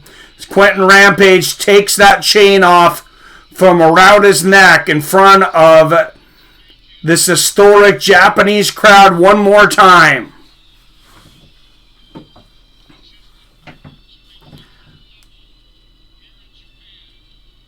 Shout out to the King Dirtbag. That's for the shout out. There you go, sir. Wonder if Fedor uses some of his tricky throws or trips to get Rampage to the ground early. I kind of think he may use some wrestling out of the gate. But the last time he went on the ground, the last 2 times he's went on the ground with guys have not turned out well for him. One of them was against Fabricio Verdum. He went down. He was swarming over Verdum and got caught in an armbar. And then against Dan Henderson, of course, there was that strange transition where Fedor came out the back door. Dan Henderson followed him, landed a legendary uppercut from behind to knock Fedor out. Keys to victory for Rampage. Pressure, stay close, and touch that suspect chin, possibly, of Fedor Emelianenko. That hoodie is lit, man, dude. They got Len Hart to announce the main event. Oh, that is beautiful. And the old Pride music going right now, as you can hear in the background. And guys, just that music gives me shivers. I got goosebumps up and down my arms and spine. It's 2005 all over again right now. And Quinton Rampage with the stare down in front of this Japanese crowd like he never left. And the stadium goes dark. The red laser lights everywhere.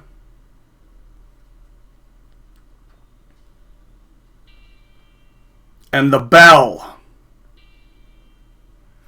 The bells and the music starting slowly.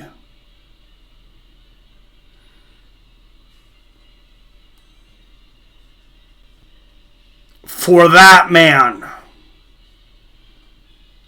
the greatest fighter in the history of Pride, the greatest heavyweight in the history of MMA.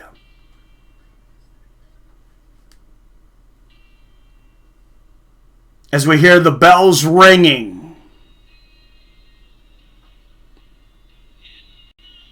for the legend from Russia, the last emperor, Fedor Emelianenko. Victories and championships in Affliction MMA. Contributions to Strikeforce MMA. Of course, Pride FC, M1 Global, and now Bellator, 29 wins by KO or submission. He's also a champion in Elite XC. Victories more towards their prime over former UFC champions. Mark Coleman. Victories over Mark Hunt. Mark Coleman. Former champion Kevel Randleman. Former champions Andrei Arlovsky. Tim Sylvia. Pedro Hizzo. Victories over Renato Babalu Sobral. Jeff Monson. We could go on and on. Keys to victory, footwork and distance for Fedor Emelianenko. Time, approaches, and cut proper angles. Yeah, Rampage is big. Best crazy Pride announcer lady. Yup. Trip Mir when Mir had him wobbled. That is true, J-Dig. I forgot about that. I went Ken Shamrock versus Kana. Oh my God. You're killing me.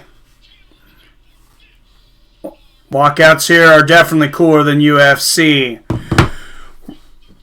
Quinton Rampage Jackson with a record of 38-13, 41 years old, an inch taller at 6'1". He weighed in at 265 pounds. Fedor Emelianenko, 38-6, 2 years older at 43, 6 feet tall. He weighed in at 240 and a half.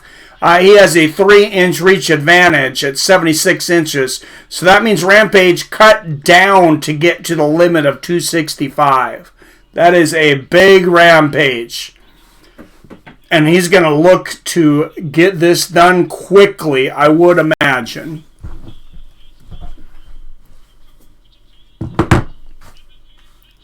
And here we go. The main event from the land of the rising sun. A Ryzen Bellator production. Two legends of the sport.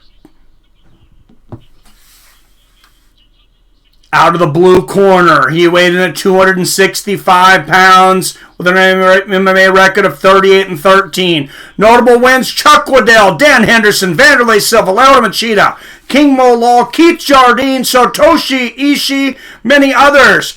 The former UFC light heavyweight champion of the world, Quinton Rampage Jackson. And his opponent out of the red corner. Notable wins over Frank Mir, Antonio Ruggiero Nogueira, Kevin Randleman, Mark Coleman, Mirko Krokop, Tim Sylvia, Andrei Arlovsky, and others. 38 victories with 6 defeats. He is the former Pride FC World Champion, former Strikeforce World Champion, former Elite XCF Champion, former Affliction Heavyweight Champion, the greatest heavyweight in the history of mixed martial arts, Fedor, the last Emperor, Emelianenko. Referee will be Kevin McDonald. 3 rounds in the heavyweight division. In Japan, finally, Fedor versus Rampage.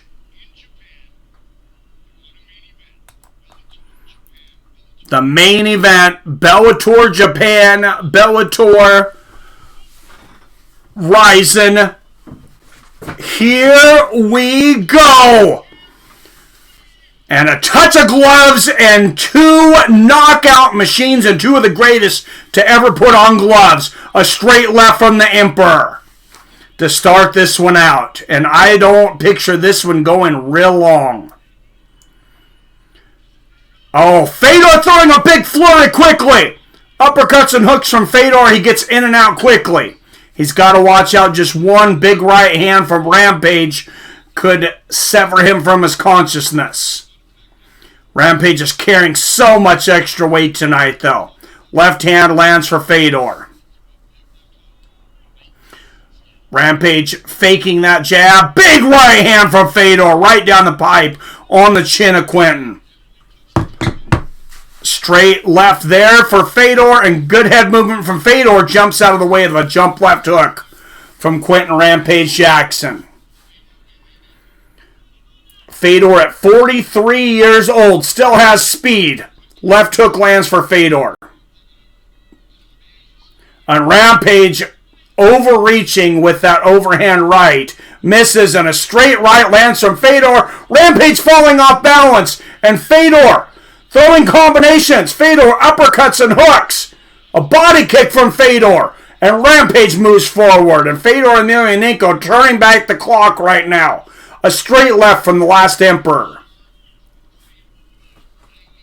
And a quick start for Fedor. A very slow start for an overweight, out of shape Quinton Rampage. Right hand lands for Fedor.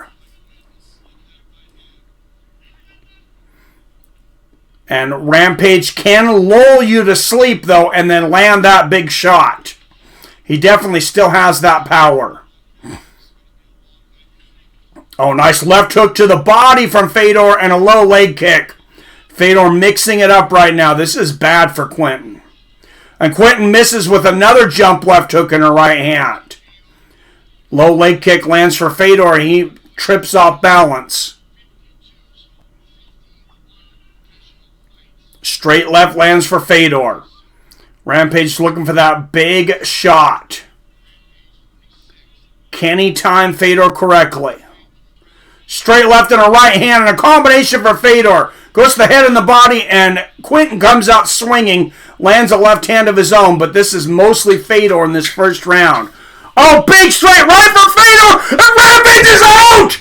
It is all over! Fedor may have broken his jaw as Rampage shakes his head no! Fedor Emelianenko lands a bomb of a right hand. And I'm not sure Quinton knows where he is. Blood shooting out of his eye right now. I got to see that shot again. Wow, Quinton's still having a hard time standing. He's saying okay, but he was shaking his head no. I don't think he realizes what happened. Wow. We got to watch that replay. Here it is again at 2:14. Just a straight right hand. I want to see that from another angle. And here it is. Boom. Right on the temple. It was on that top left temple of Rampage. Cut his face open as well. And I don't think Rampage even remembered shaking his head. But I believe the referee took that shaking his head as kind of a verbal tap. And what a shot. And let's see what the last Emperor has to say after this latest win. Right, Trevi?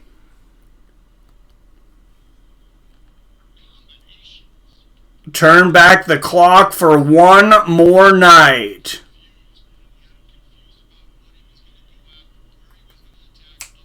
Bad as dad bot. I like that, Trevi.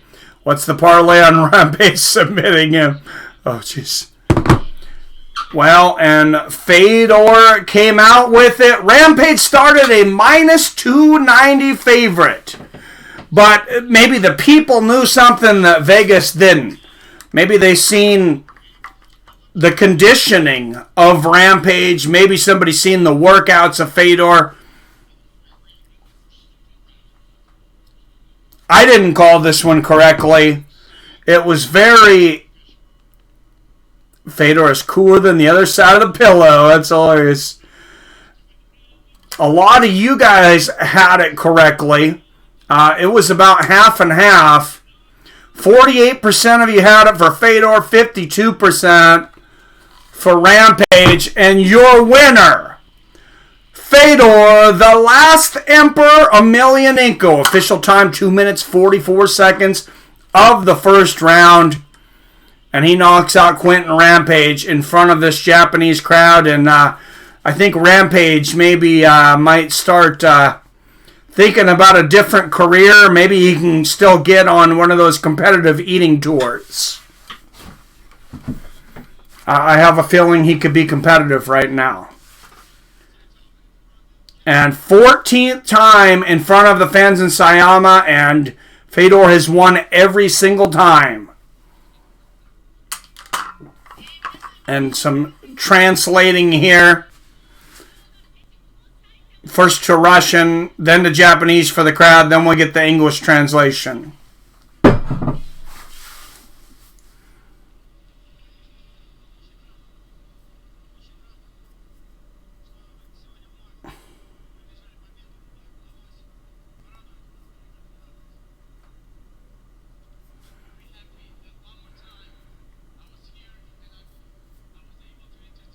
It says, I'm very happy I was here one more time to entertain you guys. I'd be interested to see if either one of these guys lays their gloves in the cage. Could this be the end for Fedor?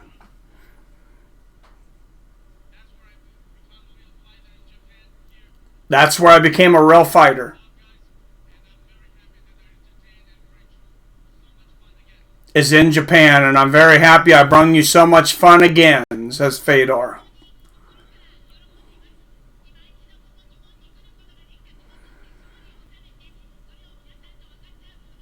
And I do have a little bit of feeling that Fedor may hang him up here.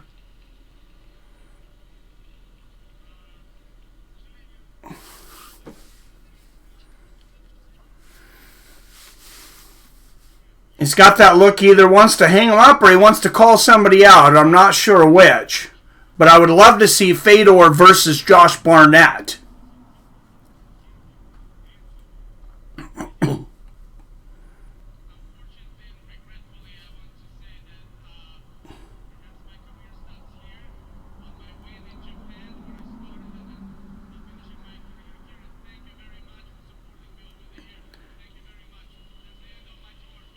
And there it is. Fedor Emelianenko just retired. He said, unfortunately and regretfully, I end my career here in Japan. Congratulations to a great career and the greatest heavyweight fighter in MMA history. Fedor Emelianenko hangs up his gloves.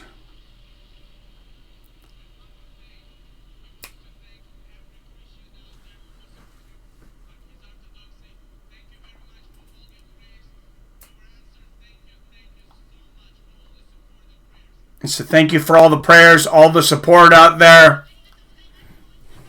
And what a fitting place for Fedor to hang up his gloves than in this stadium where he went undefeated. The last emperor, Fedor Emelianenko. That sounded like a retirement speech to me. I don't see the gloves coming off. And it does not look like, I don't think we're going to get an interview from Quinton. He's most likely in the hospital. He really had no idea where he was at. Hope this is a real retirement. Went out like a champ. Yep. Howard Rock. That doesn't mean he has to fight, though. He might have 2 fights on his contract. It doesn't mean he has to fight, though. Well, and this is the time for Fedor to hang him up and leave a successful legend he is, Andres. I agree they should both call it a career, Greg. Not going to get any better than that for Fedor. And John McCarthy saying a great way to go out. And I don't see Fedor lacing up again after that. I think this is the end, the official end. I don't think you can write the end of the story any better than this. What went down, Tanya? Michael Chandler wins. Michael Venom Page wins by knockout in the second round. Michael Chandler in the first round. And Fedor Emelianenko knocks out Quinton Rampage Jackson in the very first round and retired from the sport of MMA here in Japan. Rampage is fine, taking pics of Fedor. And there's Royce Gracie there to give a hug to Fedor Emelianenko. MMA royalty knows MMA royalty. Royce Gracie and Fedor Emelianenko.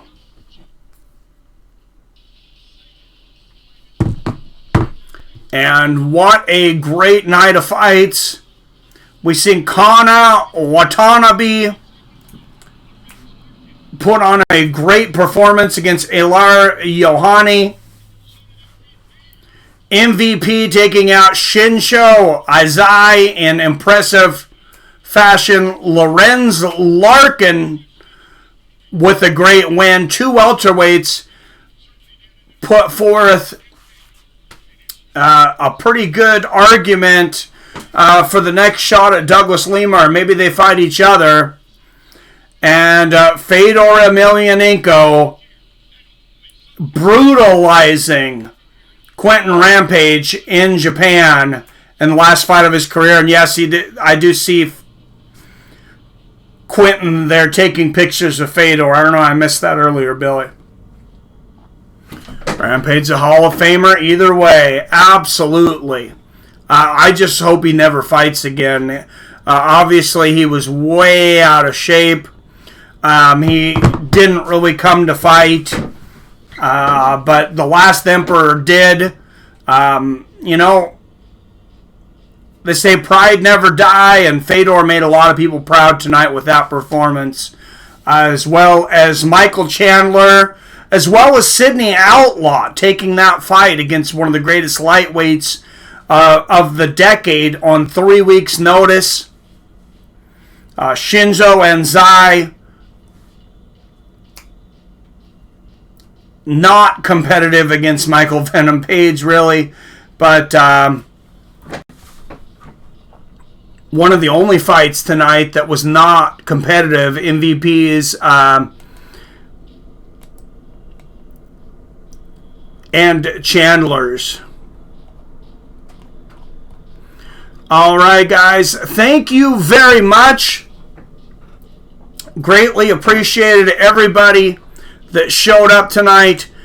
This was a fun night. I expected maybe a little bit more turnout. I'm not sure exactly what I expected.